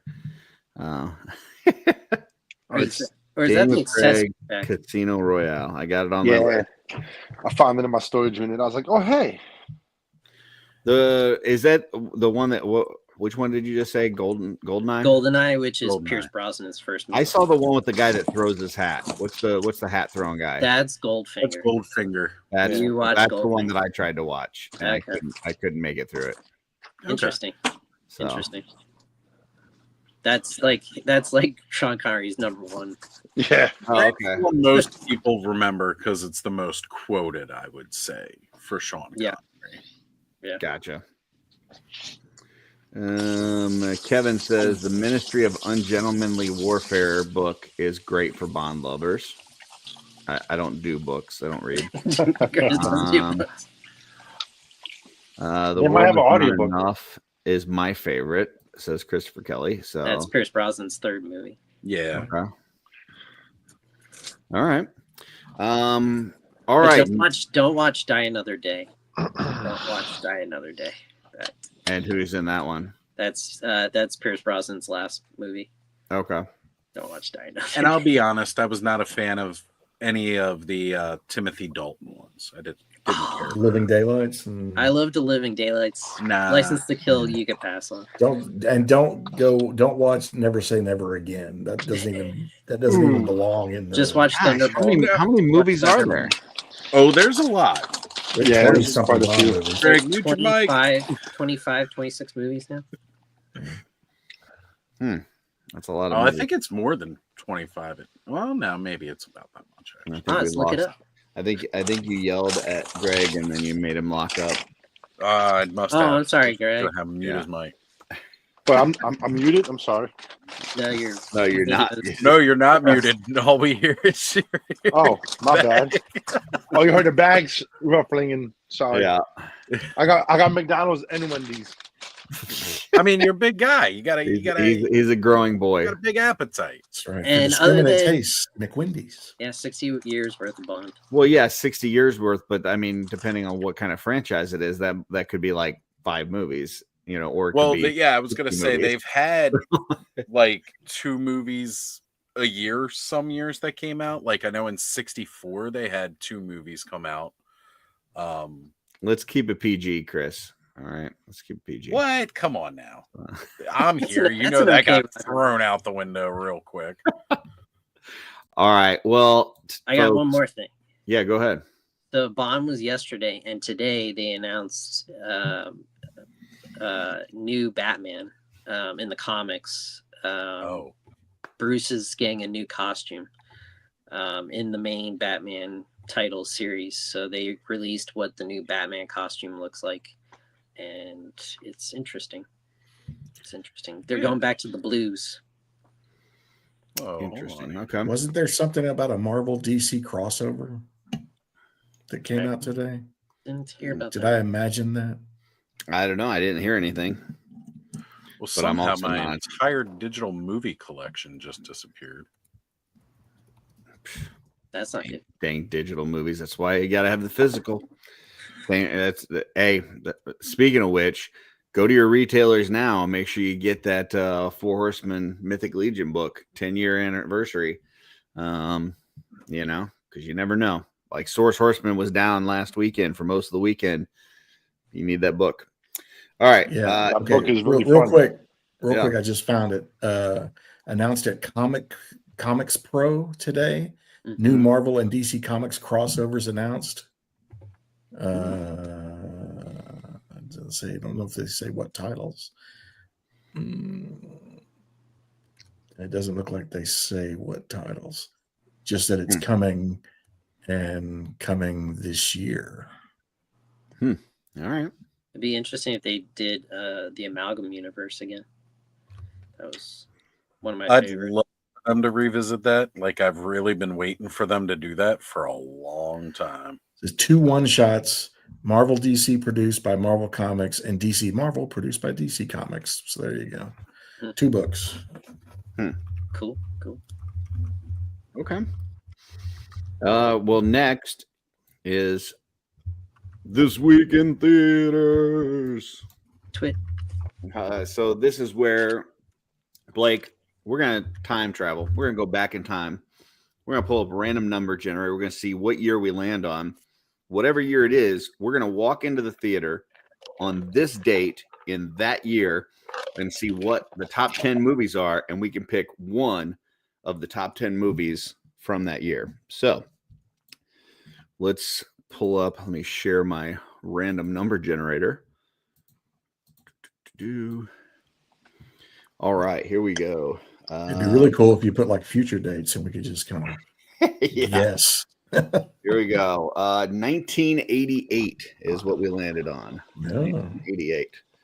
So Freshman year of college. All right. here we go. Weekly 87. 1988. And we are looking for Febtober 21st. All right, here we go. Number 1 at the box office that week was Good Morning Vietnam. In 1965, an unorthodox and irrelevant DJ named Adrian Cronauer begins to shake things up as he is assigned to the U.S. Armed Service radio station in Vietnam. And Joe is back. Hey, Joe. I am back. Yeah, it's This Week in Theaters. Number 2, Shoot to Kill. An FBI agent teams up with a tracker to pursue a murderer after he vanishes in the mountains and infiltrates a hiking group. Number 3, we have Moonstruck. Loretta Castorini, bookkeeper from Brooklyn, New York, finds herself in a difficult situation when she falls for the brother of a man she has agreed to marry. That's a sticky situation. Next, we have Action Jackson. Vengeance drives a tough Detroit cop to stay on the trail of a power-hungry auto magnate who is systematically eliminating his competition. R.I.P. Carl Weathers. Next, we have 3 Men and a Baby. Jack Holden and his friends Peter and Michael spend most of their time having flings with several women in their apartment. Their life changes when a mysterious baby appears at their doorstep. Number 6, The Serpent and the Rainbow. Anthropologist goes to Haiti to research a drug that makes someone appear dead by suspending all vital signs. That was a creepy movie. It sounds like it. Next, she's having a baby. Young newlyweds find out just how unprepared they are for their future together. Then we have The Last Emperor. Not even Bernardo Bertolucci. Oscar-winning dramatization of China's 11th and final monarch of the King Dynasty, Emperor Puyi. I think you guys just like me reading this stuff, so it's all you, Curtis. You got it, buddy. Yeah. Next, we've got Satisfaction. Justine Bateman, who isn't looking for that, rocks out as the leader of an all-girl band that struggles with men and drugs during a summer resort gig. And last but not least, we've got Broadcast News. High-strung news producer finds herself in a love triangle between a talented but self-doubting reporter, a charming news anchor who embodies the growing trivialization of news that she is determined to fight against. So that is the top 10 at the theater that week. Normally, we would start at the bottom, but we're going to let Blake go last. So we're going to start at the top. I'm going to go ahead and go first. And think I'm seeing Action Jackson. Little testicles in a jar kind of situation going on there. Yeah, think that's what we're going for. All right. Greg, what are you seeing? I think I'm going to join you. Nice. 2 for Action Jackson. Beautiful. Joe. I think this is a tough one. I've actually seen quite a few movies on this list, a lot of good ones, but I think I'm going Serpent and the Rainbow. That it was written by that one guy. Anyways, it's a good movie, and I enjoyed it a lot. Kind of like Trevor says it was cool. So it was in fact cool. There was one scene that kind of got to me even. And I'm not usually bothered by that kind of stuff, but yeah, that was a tough one. That was a tough one. Yeah. So yeah, I think I'll go to that one. Okay. Jeff, we got 2 for Action Jackson, 1 for Serpent and the Rainbow. What are you seeing? I am going with Good Morning Vietnam. All right. It's one of my favorites.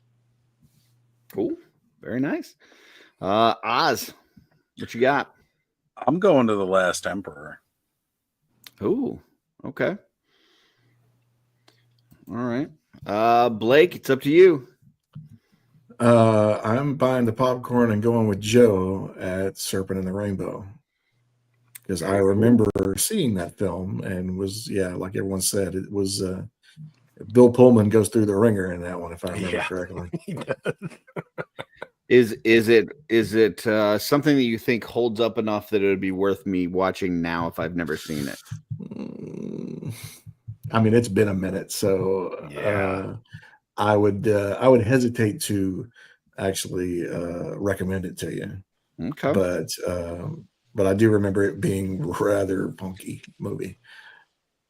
All right. Going to some of the comments. First off, going back to the Bond thing, Kevin says 27 Bond movies in total. So yeah, that's a lot. There you go. Let's see. Blake says he's going to go see Good Morning Vietnam. So he's going with Jeff. Let's see. Jeremy says Good Morning Vietnam. So chat's with you, Jeff. G is going to go see Serpent and the Rainbow. So he's going with you guys. Hell yeah.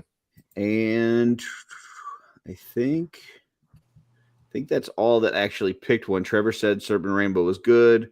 He said Action Jackson was Mego-like figure in the early 80s. Okay.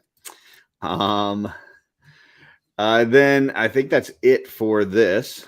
So that was this week in theaters. Good job, everybody. But we did have a question came in for Blake from Christopher Kelly. Says he's interested to hear your thoughts on Hasbro trying to shift to video games and licensing out so many properties. Yeah. So I've said this a couple of times, and I do it partially with partial tongue in cheek. Hasbro is quickly becoming a toy company that isn't really interested in making toys anymore. There are a pair of licenses that are going to be expiring here in the next 12 to 24 months, and that is Disney, which includes Marvel and Star Wars, and actually, I guess that's both. That's those. The Disney licenses are going to expire. I heard that DC, and then DC DC's up too. So, but as far as Hasbro is concerned, folks were automatically thinking that they're of course they're going to re-up Marvel, and of course they're going to re-up Star Wars. I would not be surprised if they are not even in the room for either of those. Oh wow. It's just, if you listen to their CEO, they just had their fourth quarter earnings. Mm-hmm. Go listen to the guy and go back and listen to other ones if you have time. Their quarterly calls. He is not big on licensed toys. He wants to be the IP owner. He wants to license out, from their stock of. And truthfully, there's probably more money to be made that way. I mean, the Star Wars license alone, last time I checked was over 20% or something like that. It's a ridiculous amount that Disney gets for that. I don't imagine Marvel being much better. So it is hard to make money that way. Yeah. And they got a taste of that G.I. Joe money. So they were like, yeah. And every time you see a $50 action figure, $50 Marvel Legend, and you shout at the rain or whatever. Well, it's a lot of it is, because a lot of it's because they have to pay an exorbitant fee in order to make that figure, and a lot of it's because the guy isn't really interested in making toys. So I think he's really kind of trying to press the envelope on their margins to see just how much we'll spend on something like that. So I would expect that if they only pick one, that they stick with Marvel and they let Star Wars go. Mainly because Star Wars, the brand is damaged. I mean, there's no other way to look at it. The entertainment, we haven't had a Star Wars movie in 5 years, 6 years. And the ones they put out are just not very good, sadly. They're fun to watch, I guess, but I can't tell you how many times I've revisited any of the Disney Star Wars movies. The one I watched the most is Rogue One, because I think that's the best one they've done. Sadly, the one that I think is the second best, no one went and saw, which is Solo. The actual trilogy movies, I mean, The Force Awakens was a beat by beat remake of A New Hope. Now, not that it wasn't enjoyable, but I didn't need to see it again after I saw it the one time. The second one, is very divisive. Some people love it, some people hate it. And the third one just seemed like J.J. Abrams trying to undo everything the guy did in the second one and not really forwarding any kind of story. So it was just a mess. They had no plan for it going in. They didn't have the Feige figure that Marvel had, leading the way, in order to make this universe kind of, I mean, they ended up getting it in, I guess, who's the guy that wears the hat? The Star Filoni, Dave Filoni. Yeah.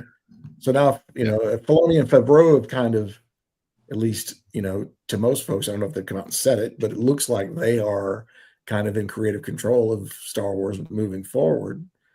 But look how many projects they've announced versus the amount of projects that have come out. Well, I think Hasbro's problem with Star Wars is just they make shitty toys. Like, I mean, you know, if they put half the effort into Black Series that they do to G.I. Joe Classifieds, I think that people would be buying them right, left, and center. But the Black Series toys are just junk. Like they continuously put out the same figures, right, over and over again, and then there's nothing new, there's nothing cool, it's just very lackluster. What's strange about Black Series, and they've said this in public, they don't consider that a collector line. Yeah. They consider the vintage collection the collector line, which is really weird because they don't put out hardly any, or at least I guess they've stepped it up a little bit, but waves of the vintage collection, you know, usually don't amount to more than a handful of figures. And they're pretty sporadic.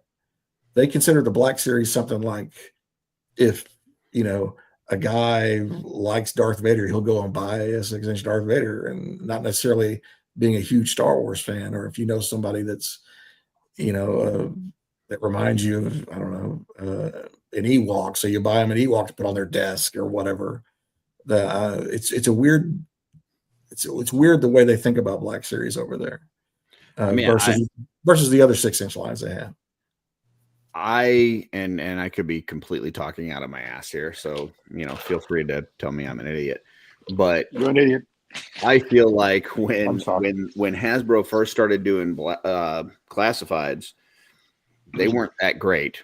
And then, you know, Vala did his thing, and that pushed them to have to work harder and be better and try new things and build some excitement. And they built classified into something that people talk about.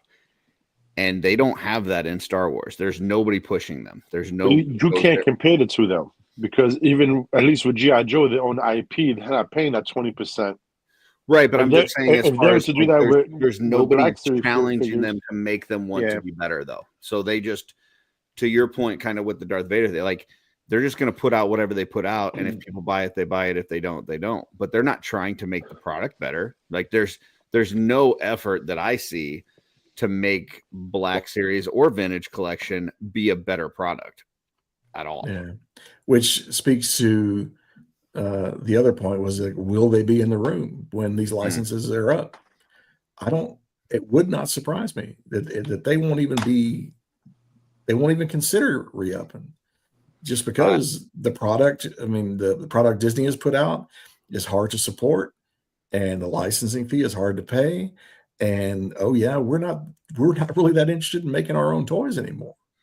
I saw a video with Bobby Vala where he was kind of talking about those licenses were coming up and kind of speculating on who might be, like you're saying, like in the room or in the running.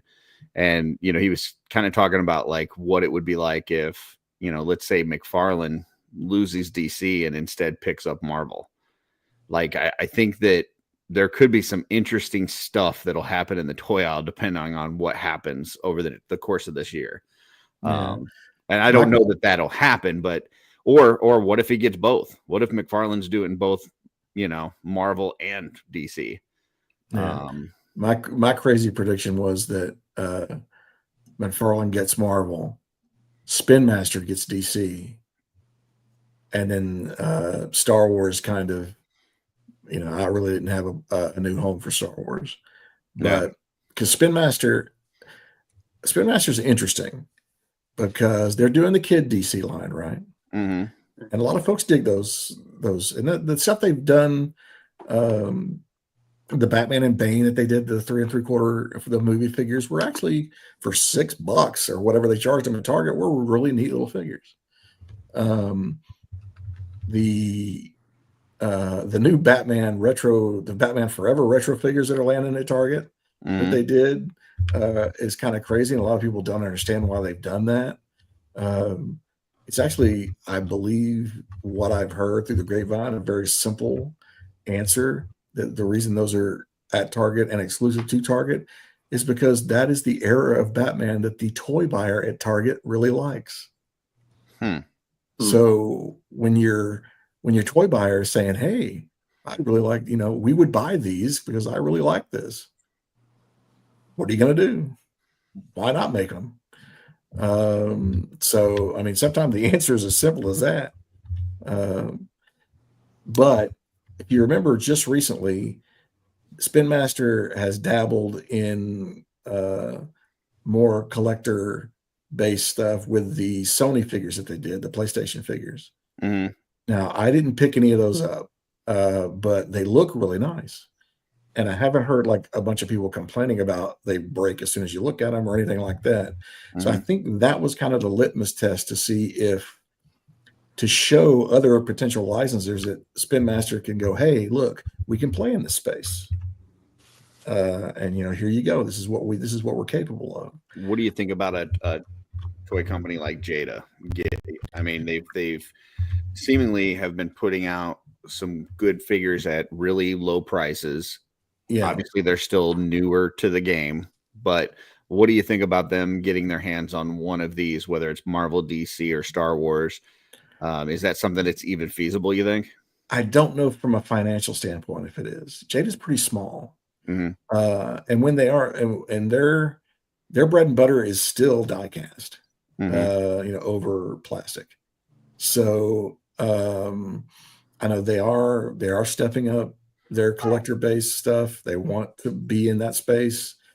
I just think it's too soon for them. I could be wrong, but I think it's a little too soon for them to really take on one of the big, if we're going to call this the big three, one of the big three. But I will say that as far as Street Fighter 2 and as far as their food mascot stuff, the quality is awesome. They do great. Yeah, they do a really, really good job, and I'm really looking forward to that Tony the Tiger. By the way, me too. We got Christopher Kelly out there, who usually has pretty good finger on the pulse of kind of what's going on. He says, rumor is that McFarlane put in a bid to buy Diamond Select Toys, and that's how they will get to make Marvel figures. So that would be interesting. There's also, does anybody know what the company Ad Populum? You ever heard of that company? Can't say that I'm I've not heard of them. familiar at all. So Ad Populum is kind of a umbrella corporation that goes around and buys pop culture companies in distress, let's say. Okay. They just put in a bid to buy the intellectual rights to Party City. And they have also been rumored to be snooping around DST. The chief money guy behind Ad Populum is a gentleman by the name of Joel Weinshanker. If that name's familiar to you, that's because he is also but it's the head. Cool kind of name. If that name is familiar to you, he is also the guy that owns NECA. So, Gotcha. So, there's a lot of folks circling Diamond right now. Gotcha. That auction for their businesses, I think, is being held in Manhattan on like the 24th of March. So you won't see any announcements. No one's going to cut deals right now. They're going to take it to auction and hopefully get it on the cheap. So it'll be interesting to watch. Trevor says, real quick. Trevor says he could see Mezco doing a limited Star Wars line, and then he also said InArt might pick up Star Wars, do a limited Morphig 6-inch line. So yeah, I mean, it would depend on what Disney wants to do with the license, really. Yeah, I mean, I would think they would still want it at retail, but maybe they go full kid. Maybe Spin Master's in the room for that. Yeah, maybe, and they make the equivalent of whatever that white carded stuff is right now. The 5 POA stuff that's in the stores right now.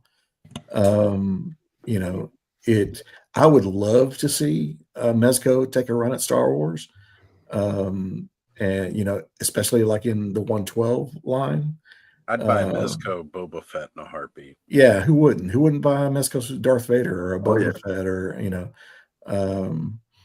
So it may come down to there's a situation where it ends up being kind of like a turtle thing where everybody gets a piece, for better or for worse. But Yeah. who knows? Jeff, did you have something? I'm sorry. Oh, we were talking about the owner of NECA, and earlier before we were talking about Ben Cooper, and a lot of people were speculating about having Ben Cooper Star Wars costumes, and then possibly, if you're talking about Marvel and stuff like that, do you think NECA would be in the room for those licenses? I don't know. I don't. When you think about, NECA's done 4-inch before, but it's never been successful for them. They did 4-inch Harry Potter. They did 4-inch Lone Ranger. So that movie that didn't play out very well. They may have done some. I don't think they did 4-inch Pirates because that was Zizzle that did 4-inch Pirates. Yeah, I was gonna say I wasn't them. The sculpting was kind of nice, like there. Yeah. So, and everything else they've ever done is 7-inch, or they do those cloth figures, those Mego style. Mm-hmm. So it would be a different business for them, different business model, I think. Not to say they can't do it, because I think they could. But I think for mass market stuff, you're going to have to look at the companies that are mass. Yes, yeah. At least right now. So I'm sure Randy and his creative team would love to get their hands on Star Wars one way or another. That'd be a dream for him. Star Wars is a big property in his life.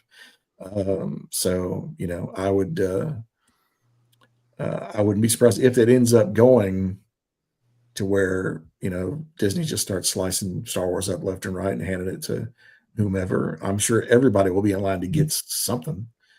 Well, I can think of one person and one company that we're familiar with on this channel that I think would be super excited to get the Marvel license, and that's Cornboy from Four Horsemen Studios. Any chance a company like that makes a play? I just think they're too small still. Yep. Again, and then we're talking about mass market stuff. Mm-hmm. Again, not to say that the Horsemen couldn't do it. They could, and it would be awesome. But just think of the volume they would have to do. Mm-hmm. And so they would need someone to come along with some deep pockets and just say, "Hey guys, if you want to go after this license, I'm your I'm your baby daddy. Let's do it. Let's go for it." Because I just don't think they have the financial reach to get something like that done. I could see them doing the designs, but I think you're right. I think it would have to be partnered up with somebody that is more into the mass market manufacturing. I mean, look at what they did for Mattel and Masters. Yeah, early on. So they could definitely be the design studio for somebody, and that would be awesome. Although truthfully, I'm not so sure. I know they still do that a lot, but I think they enjoy being their own toy company. Oh yeah, versus doing other people's work. They got nobody to answer to but themselves. Exactly. So it's can Mythics grow to the point to where it sustains them and they'll be able to grow beyond that. I know they did the design for the Dr. Doom from Mezco. Yeah. I could see them wanting to do stuff like that where another company is producing it, they're just doing the design work and maybe even just on a one-off kind of figure by figure basis. But yeah, that'd be kind of cool. Chris says, Blake, do you think we're reaching market saturation? I'm concerned that collector market isn't growing and discretionary funds will continue to be limited at some point soon. I feel like the market shrinks. Yeah, I mean it's kind of a cyclical thing that we're in, right?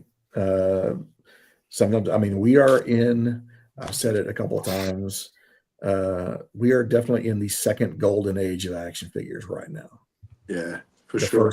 The first was being in the 80s when boys toys dominated everything. Once once the regulators said, okay, cartoons, you can now be commercials for toys again. Yeah, that was, but you're going to see contraction. And I can tell you when you're going to see it, if you don't see it before. We are a very special age group, us Gen Xers, because we are basically the kids that grew up during the first age. And there's a reason that when you walk down the aisle at a Target or a Walmart, you feel like you're in 1987 again, with He-Man toys and Ghostbusters toys and Star Wars toys and all of Superpowers these, does it for me. The McFarlane Superpower. Superpowers. So it's all these nostalgia brands that are everywhere. Well, Secret Wars now. Yeah. Sooner or later, we age out, right? Mm-hmm.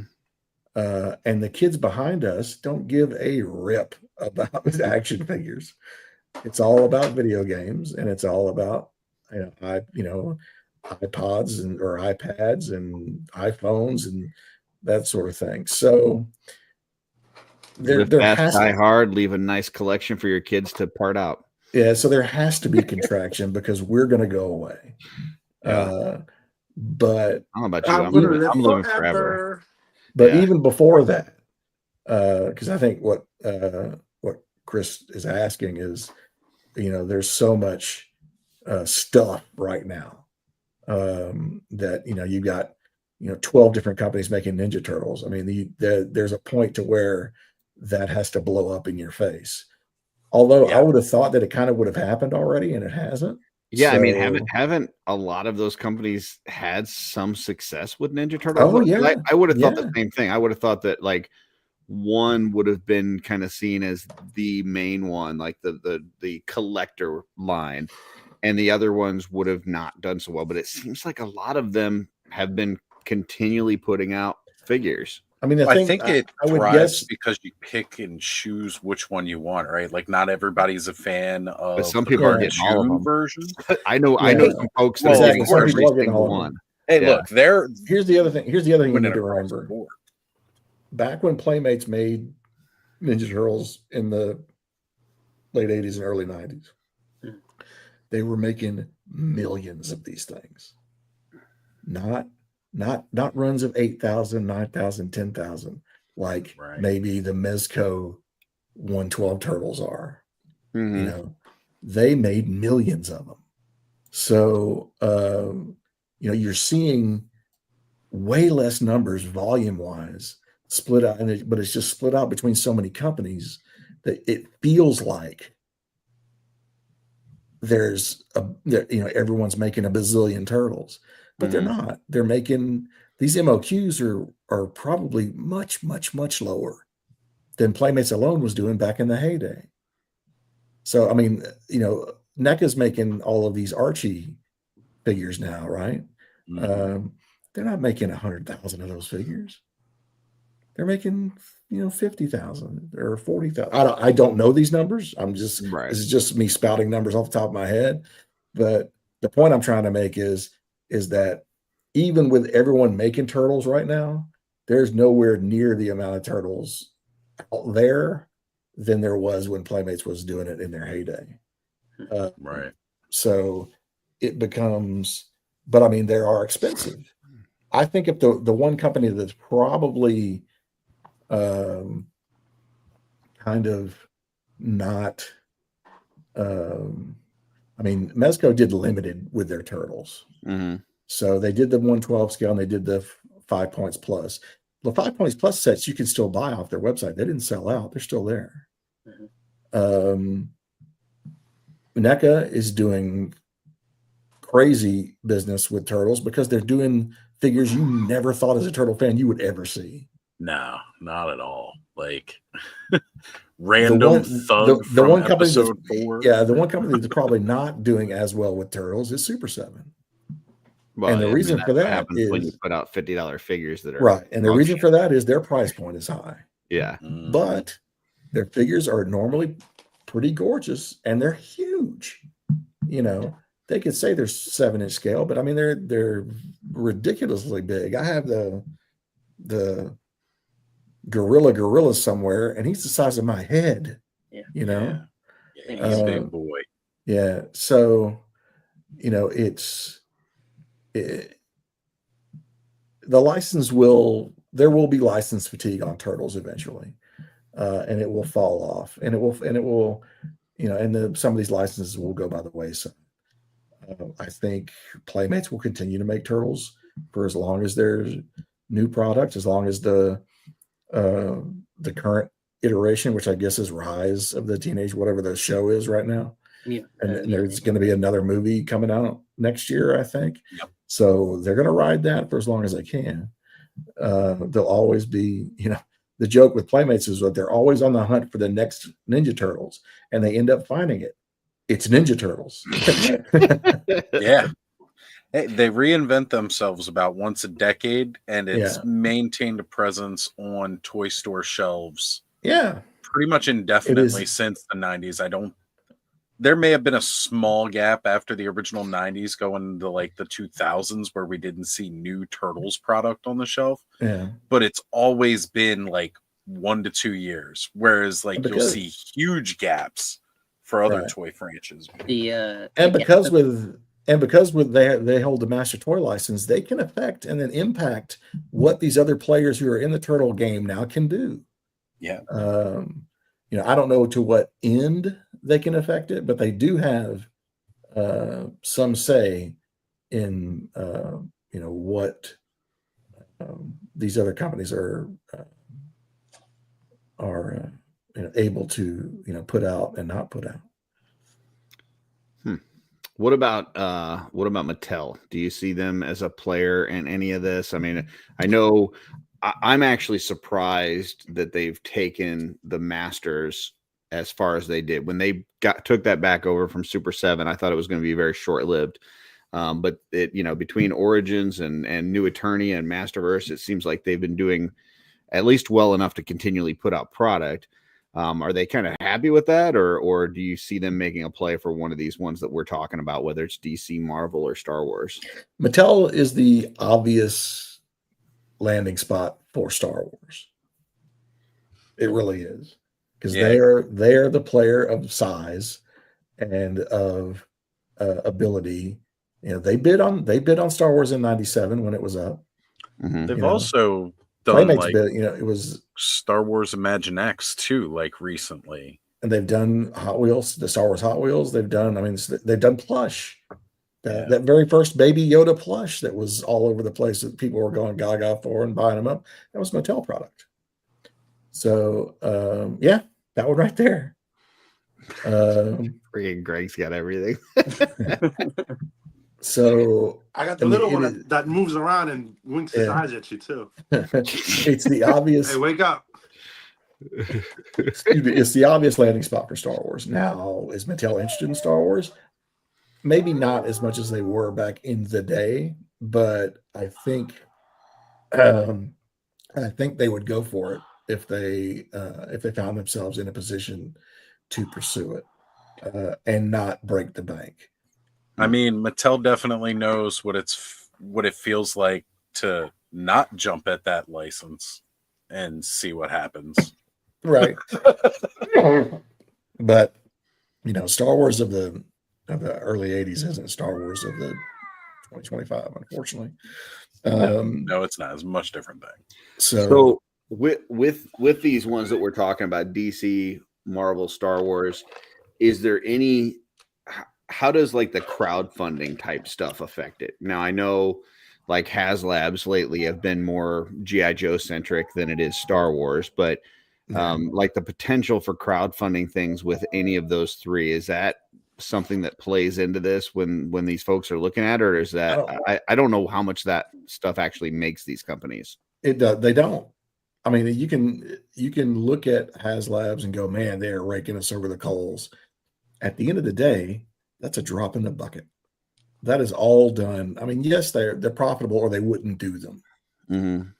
But versus what they do at retail, it's just it just doesn't add enough to the bottom line to really, you know, move the needle at all. Gotcha.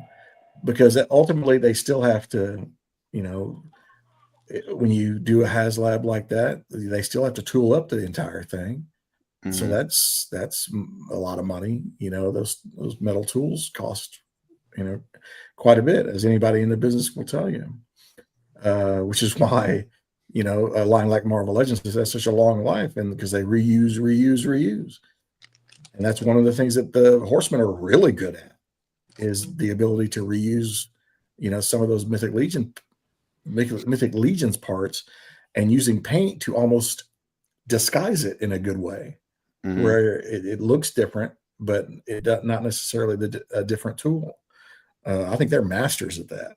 Well, and now that, you know, over the last 2-3 years that they've started incorporating the soft goods, it just is another, you know, like you said, you can take the same kind of tooling, same parts, paint it a different way, throw some new soft goods on it. Now it's a different figure. Right. And so I don't think that, I mean, Mattel's not going to go after Star Wars because, we can make special Mattel Creations products. They're going after Star Wars because they see, you know, a meaningful uptick in their revenue at retail, or they see that Disney's plans going forward. Because that's the other thing.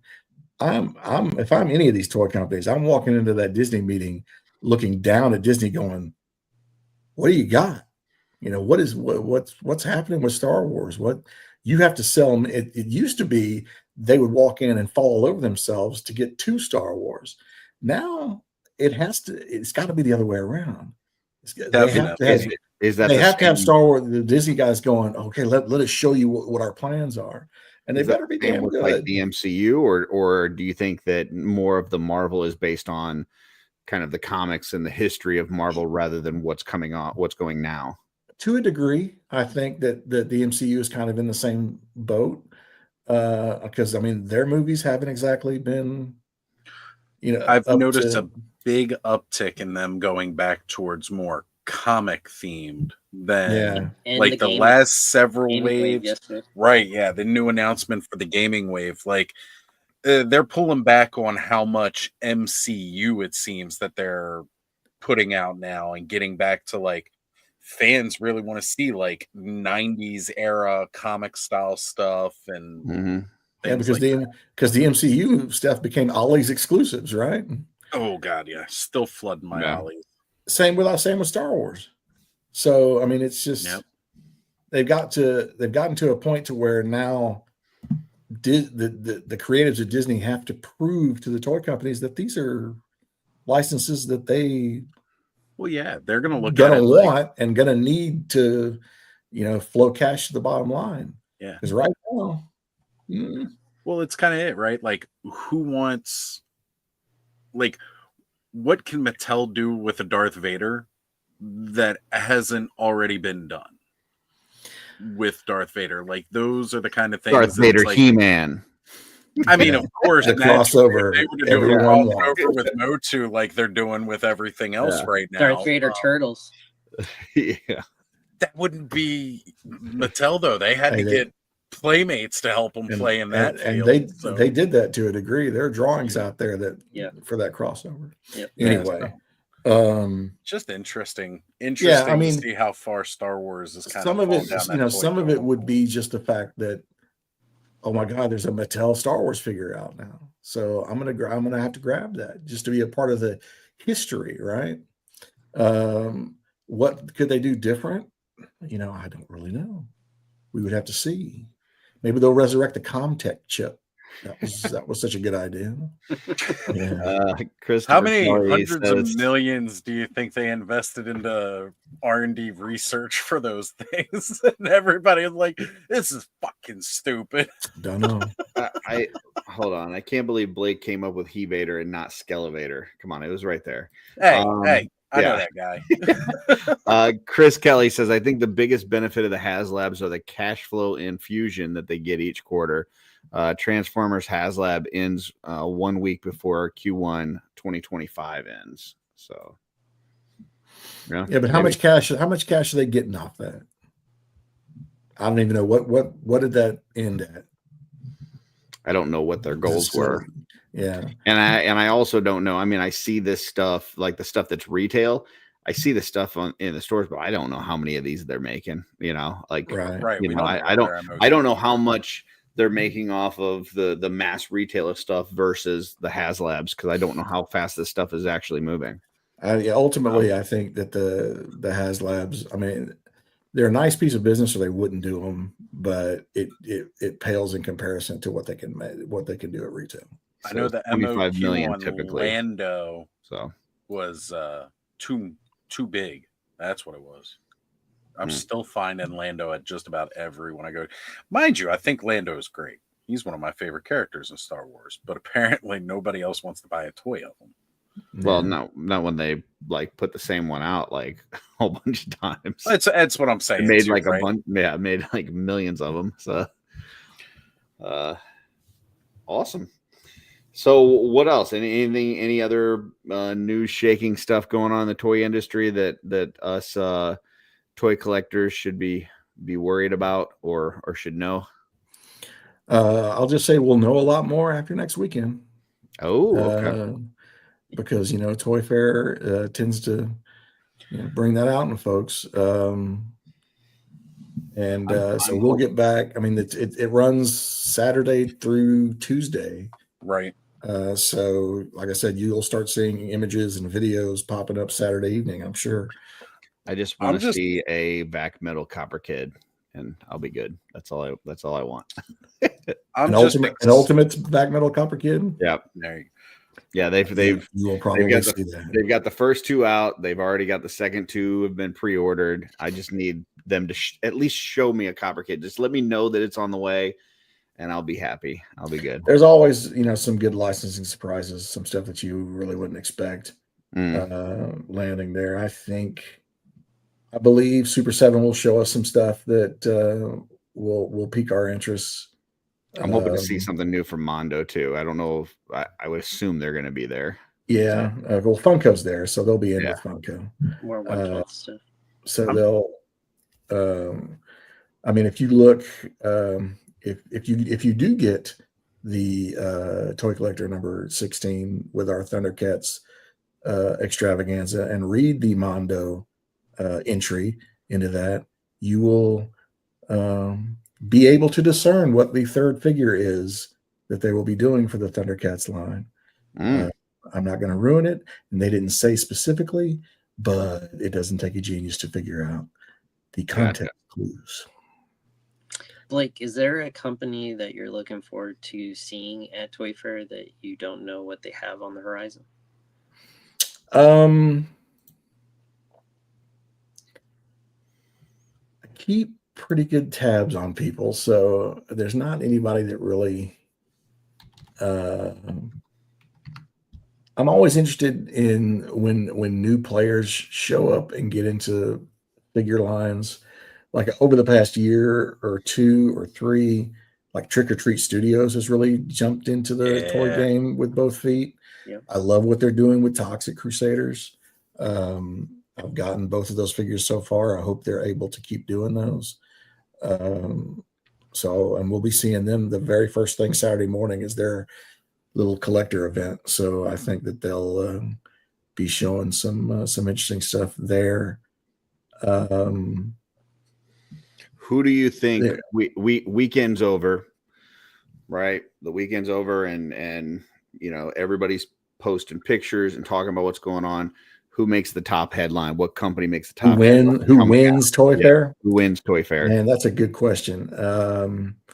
Ordinarily, I would think it would be somebody like NECA or Super 7, but I don't. It may be Super 7 that is in the running for that. I would not be surprised if even one of the bigger companies surprises us with some stuff. I have a heads up on a few things that are going to be shown because I was out in LA in October just after they did fall previews for a lot of folks. So I did get to go into a lot of showrooms and see the stuff that's coming next year for a lot of these licenses. So I kind of know some things, but I have big hopes for certain lines like the fact that NECA's doing Sesame Street and Ultimates is a dream to me, because you know, I was in the room with the Palisades guys when they were, you know, looking to do that, and then had that first wave ready to go and packaged samples and everything, and then their whole world imploded. So I heard there were some moms upset with that the Sesame Street NECA, because it's geared towards adult collectors, but it's, you know, Sesame Street characters, and it's got like chokeable you know, like replacement hands and things like that. And if you heard any kind of feedback on that? I haven't heard that, but I mean, there's a clear age, you know, or if there's adult collectible toy on the package, then they shouldn't be buying it for the kids. I was just gonna say, who's out here buying Ultimates for like their 5-year-old that doesn't know better? Here, Timmy, here's a $37 action figure. Yeah. I mean, there are income, I guess. I'm pretty sure that Fisher Price or somebody of that ilk has Sesame Street toys on the appropriate aisle for their child. And then I think that NECA is also doing Toonie versions of some of the early figures in this line. So they won't be articulated, but they'll be, you won't choke on them. So I mean, there's an option there as well. I mean, if parents are getting, I got no time for that. I just kind of heard that in passing. I didn't know if that was anything you had heard of, but it's you know, again, this is a total nostalgia run for people of our age who grew up with Sesame Street, who you know, those characters, you know, I hung out with Bert and Ernie and Grover and those guys for a long period of my youth. So I'm very excited that, you know, they were able to put that stuff together, and that it actually fits in fairly seamlessly with the Muppets line that Palisades did. Yeah. So you're going to be able to, you know, pretty much pick up where they left off. I look forward to Mondo making some waves at Toy Fair, just based on like the stuff that they've started to put out with the Ghostbusters. Now that they're getting into 1/12 scale, I know last year they had announced the kind of the 2000X stuff, but we really haven't seen anything else with that. If they come out and show, you know, 3-4 2000X figures fully ready to go, like I think that could be the headline. I think you'll probably see that. I think you'll probably see the first of the 1/12 gargoyles that they're planning on doing. So Mondo's a good choice to be the winner, just because of the stuff they have in the pipeline, and probably the stuff that we don't even know about yet. Right. Were you going to say something else, Oz? I was, and I forgot it now. Because you're a big Ghostbusters guy, right? Oh yeah, I'm a huge Ghostbusters fan, and I love what they're doing with the 1/12. Unfortunately for me, they just hit that. This is at a price range I can't go.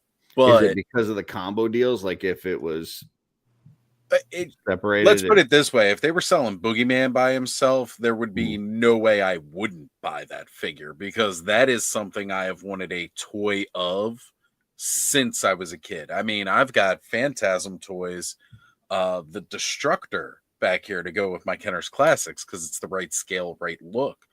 Boogeyman's always been one of my favorites, but I just can't go down that road. Even for like the single figure, right? Because Egon comes with that blue ghost from the intro, right? Like that's his companion ghost, and then he has the Boogeyman.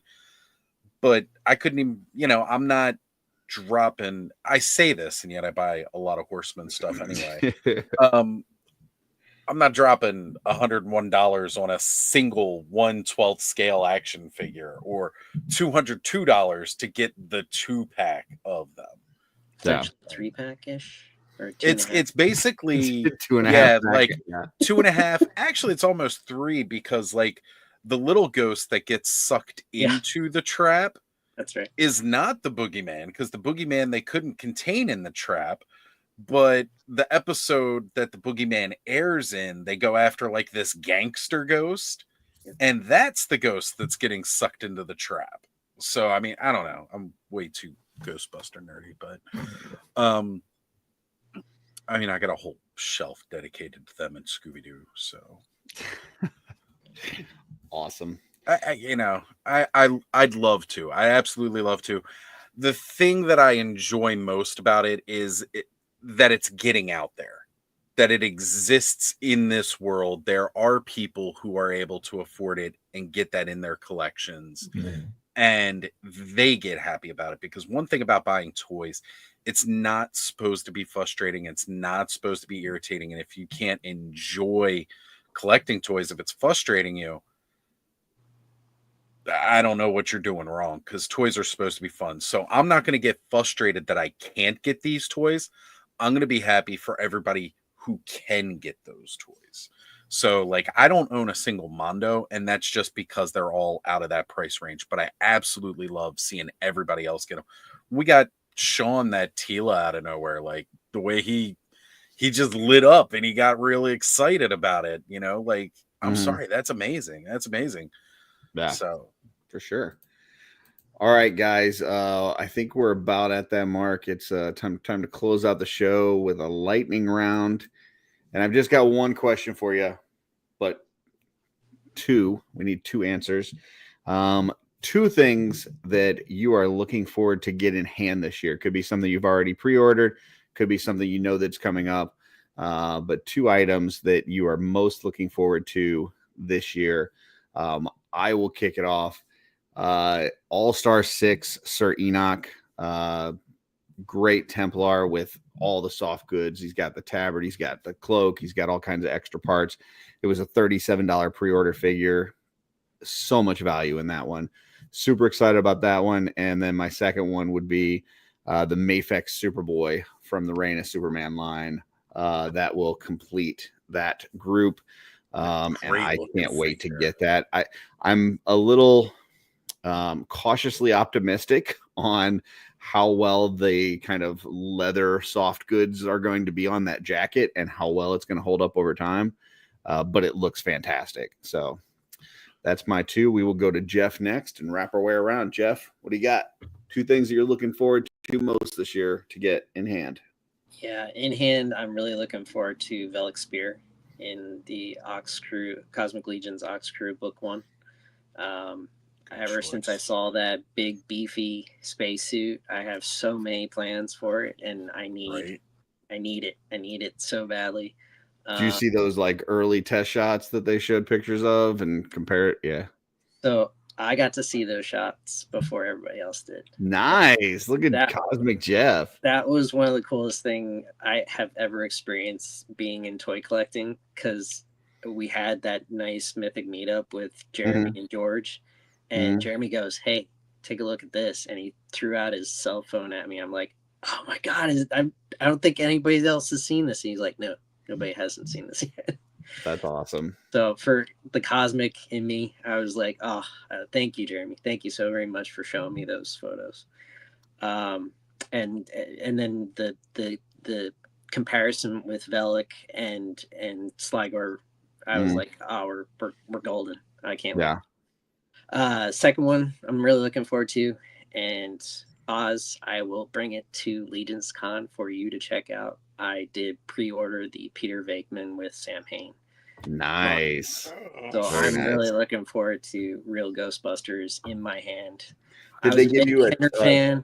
Is there a time frame on that? Like an estimated? What did they say on that? I have no idea. Okay. I don't remember. I don't recall. I'll reach out to Tommy and see if he knows. Yeah, you just buy things, and then when they show up, they show up. You know, you're not opening them anyway, so it's okay. So. I'll find out when it's coming, Jeff. I know it coming. I'm gonna have to open that one, and I'm gonna have to definitely preheat and make sure every joint is good and golden for that price. So, I don't want my first Mondo experience to go down the drain. So that will be my first Mondo. Is it bad that I'm excited about the engineering of how they're going to do the joints for like the way the pants are on that jumpsuit?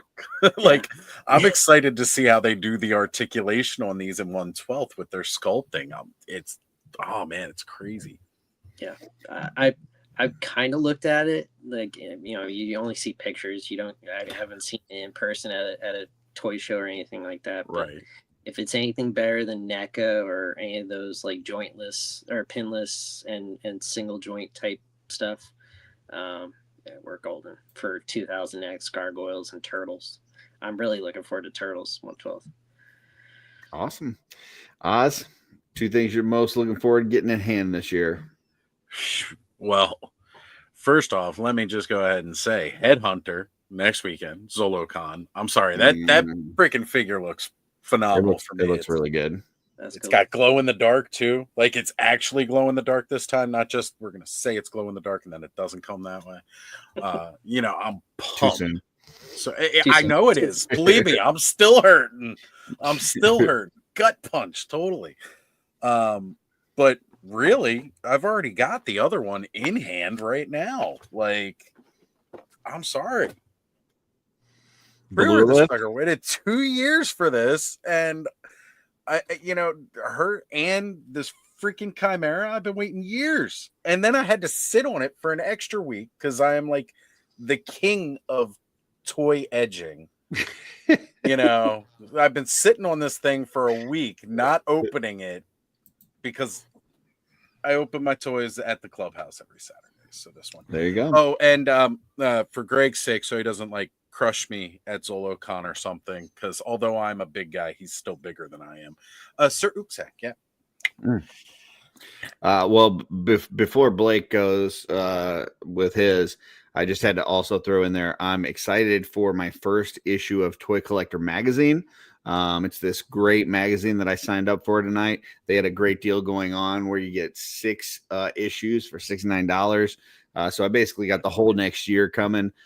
So I can't wait till I get my first episode because it looks like it's going to be fantastic. So I guarantee Thanks, it is. Yeah, I appreciate that. But So- you're up now, Blake. What are you looking forward to getting in hand this year? Selfishly, Mhm. a copy of Moon Man Zero #1 graphic novel. It's just See that it's, for it's sure. it's just been hanging out there in the ether way too long, and I'll be really excited when I can physically hold it in my hand and flip through it. Figurally, probably going to be NECA Sesame Street Count Von Count. Just he looks amazing, and I know he's first to target sometime in the spring, so that's why you're only seeing Bert and Ernie right now. And they shipped actually to mom and pops first for whatever reason, but they are now hitting targets. And then the Count Von Count should be behind them a little, but not too far behind. So definitely that figure. The second toy is probably something that's going to be revealed at Toy Fair. So Okay. All I'll right. come back. I'll come back with you on that. All right. Yeah. Shoot us a little message to say, hey, by the way, this is the it. thing. This is the thing. Yeah. All right. Greg, we are up to you. 2 things you're most looking forward to getting in hand this year. Outside of yourself. More of yourself. Okay. He's looking to have himself in his hands this year. He's gonna double fist More. himself. Yes, I want to double fist myself. I have one fist right now. I need an extra one. And I really came back on just to make sure Oz was picking the right toys that he was most anticipating. I just wanted to. Hey, just to Greg, double I'm just check. saying, we're gonna No see each pressure at other. all. We're No gonna pressure see at each other next week. I want mine autographed. Okay. Yes, we will. There we go. Yeah. There we go. Very nice. Anything else, Greg, besides double handling yourself? Anything else you're looking forward to this year? There is. I just can't speak on it. Okay. It's not, man, you and Blake with the secrets. Okay. Ooh. All right. These 2 guys got my nips getting hard. What? Joe, what about you? You popped on right at the right time. You got Yes, sir. 2 things, two toys that you're looking forward to most getting in hand this year. That's tough without putting some thought into it, but off the top of my head, All-Star 6, Barodac, and Thrasis. I think the excitement, is still fresh for me with the Necronominous wave. I want more children of Necro. Yeah, same. Yeah, I love that Joe cut out right after he said, I want more children. Like that might I'm be cutting out now. out of all the times that I Joe want ever more. cut out. The best one is Joe cutting out right after he says, "I want more children." I keep adding more, so it's normal behavior for me. Hey, But yeah, somebody children of gotta have 'em, right? Necronomicus specifically.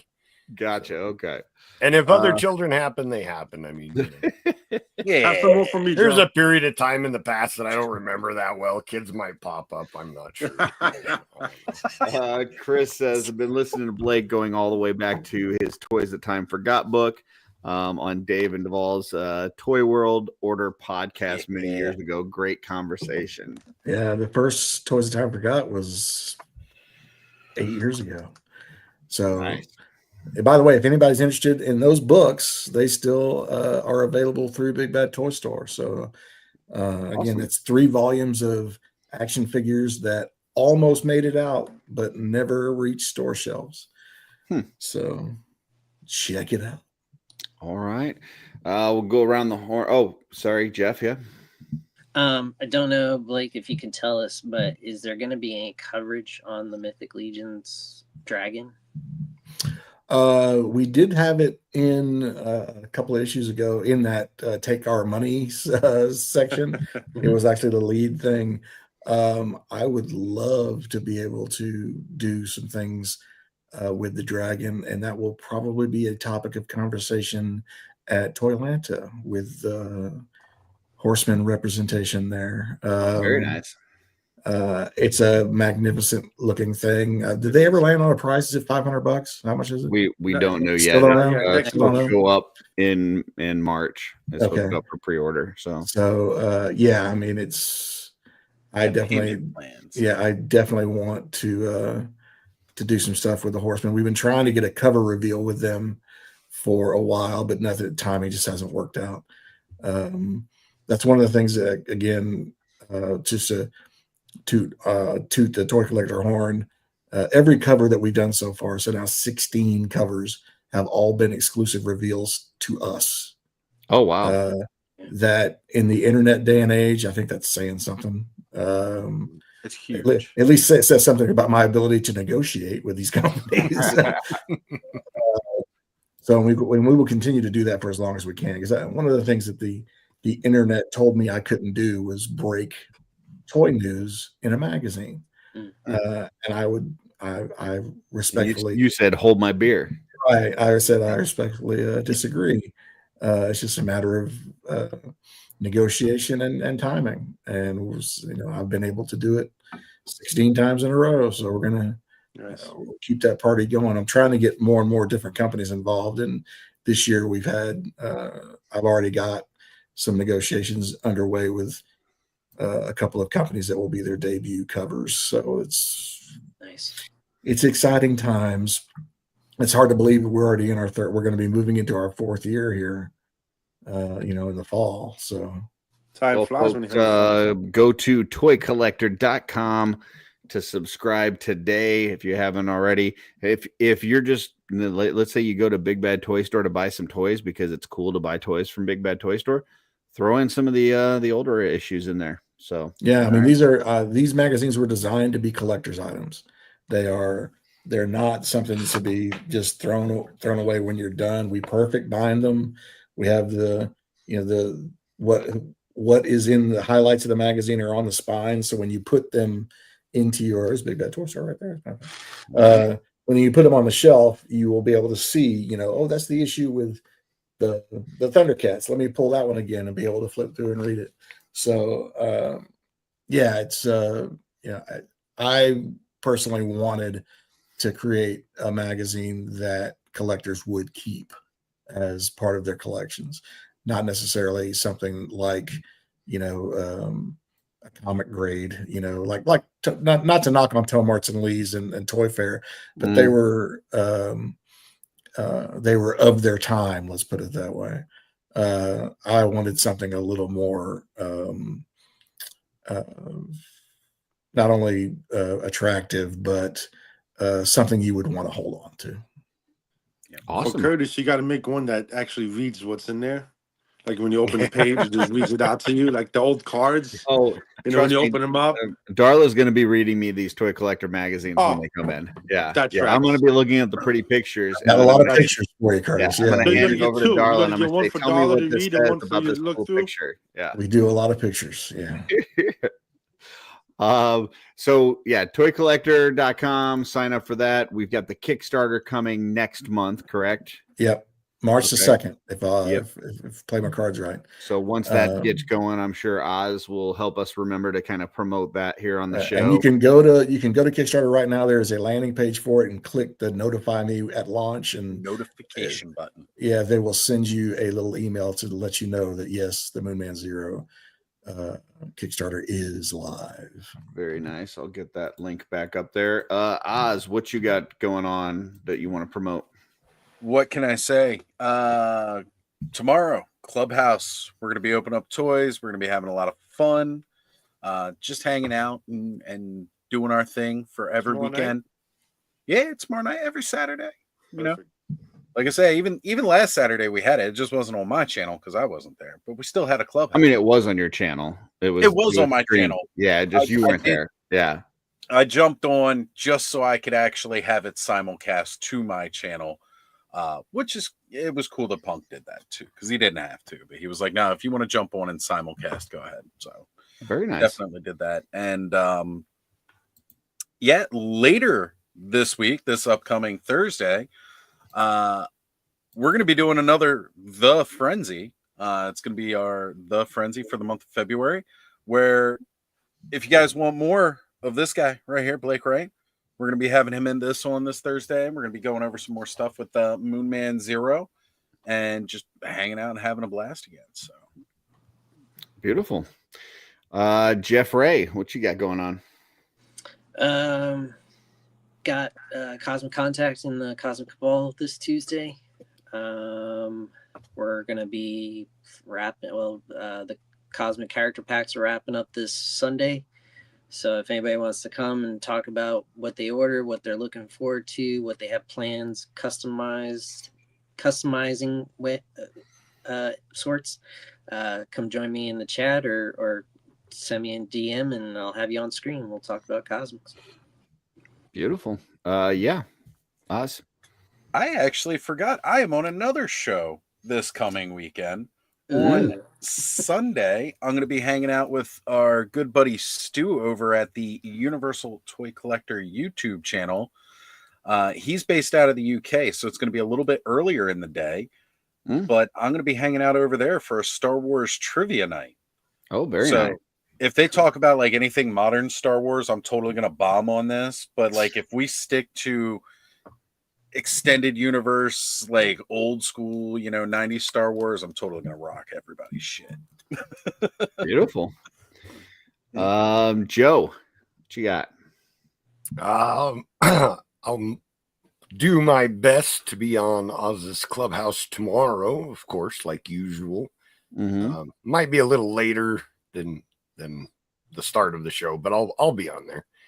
And Legion's Quest, I'm expecting us to record an episode of that Monday, which will go live on YouTube Tuesday in the audio version. Message in our chat and just make sure Trevor's good.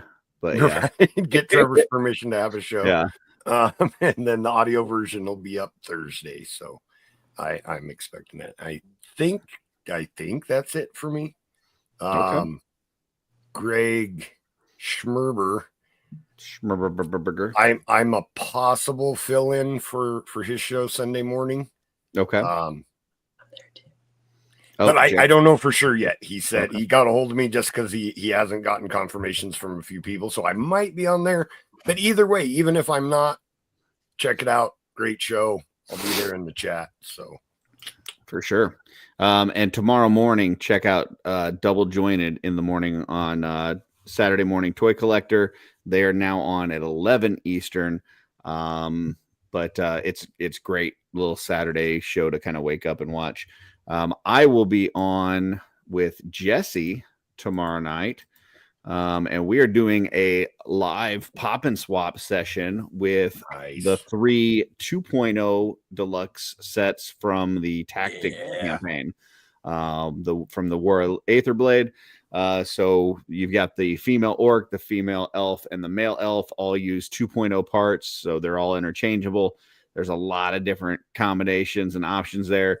So we're going to be mixing all those things up and seeing what kind of cool, fun creations we can come up with. That'll be on the Art by Ackerman channel at 6 p.m. Eastern tomorrow. I believe that is the correct time. So yeah, tune in. That should be a lot of fun. We did one a few weeks back with Jeff with some Cosmics, and this one will be with some Mythics. So yeah, good stuff. And then Sunday, we've got a ZoloCon preview show. We've got Hedgehog, Patrick Boyle, and Nate Armstrong on shooting the shelf. So we'll be previewing kind of ZoloCon stuff. And tomorrow night, PGG, they've got Len LaGuardia on. He'll also be talking some ZoloCon. So a lot of ZoloCon stuff this weekend. Oh yeah. Greg, got anything to promote? No. I think you got a figure. Don't you have like a new figure out or something? Yeah. Go to retailers, order your Uchucks. You want one? You need one? Caress it with your lips. Caress it with More your than fingers. one, probably, right? You got a double fist. Several, Greg. yeah. Double fist. You know, Greg. I just had a couple of heads. He's a chunky boy. I just had the first round closed out today for the heads that I had. So maybe next week we'll start a second round. I'm going to have some at ZoloCon. That's what I was going to ask. You're going to have them at shows. Okay. Yeah, I'm gonna have a good handful. Beautiful. All right. So there we go. Guaranteed. Got to get my certain sack Yeah, at ZoloCon huh? so I can get some head from Greg. Oh yeah. There you go. I'll be it looks like I'll be giving a lot of head in ZoloCon. All right. Blake, thanks so much for being on. Appreciate you being here. Anything else? We've got the magazine, we got the Kickstarter. Anything else you want to promote, or any place else you're going to be on? Yeah, I'll be with Oz on Thursday, I guess. Mm-hmm. And then Friday morning, I fly to New York. My wife and I take the 3:30 carriage ride through Central Park. Oh, nice. And then the 7:30 elevator ride up to the 86th floor of the Empire State Building. Oh, So nice. if you're in either one of those places at those times, come say hi. But then, of course, Saturday morning, we get down to business, and we'll be personas non gratas for the next 4 days as we drown in. Do you do any sort of like updates on any social media on like stuff throughout, or is there a place that you would recommend for folks that can attend to kind of see some of that stuff that's happening for the weekend? I mean, the guys that write for me, like people like Pixel Dan, who does video after video after video from Toy Fair. So his channel is always something to watch as far as new videos and interviews.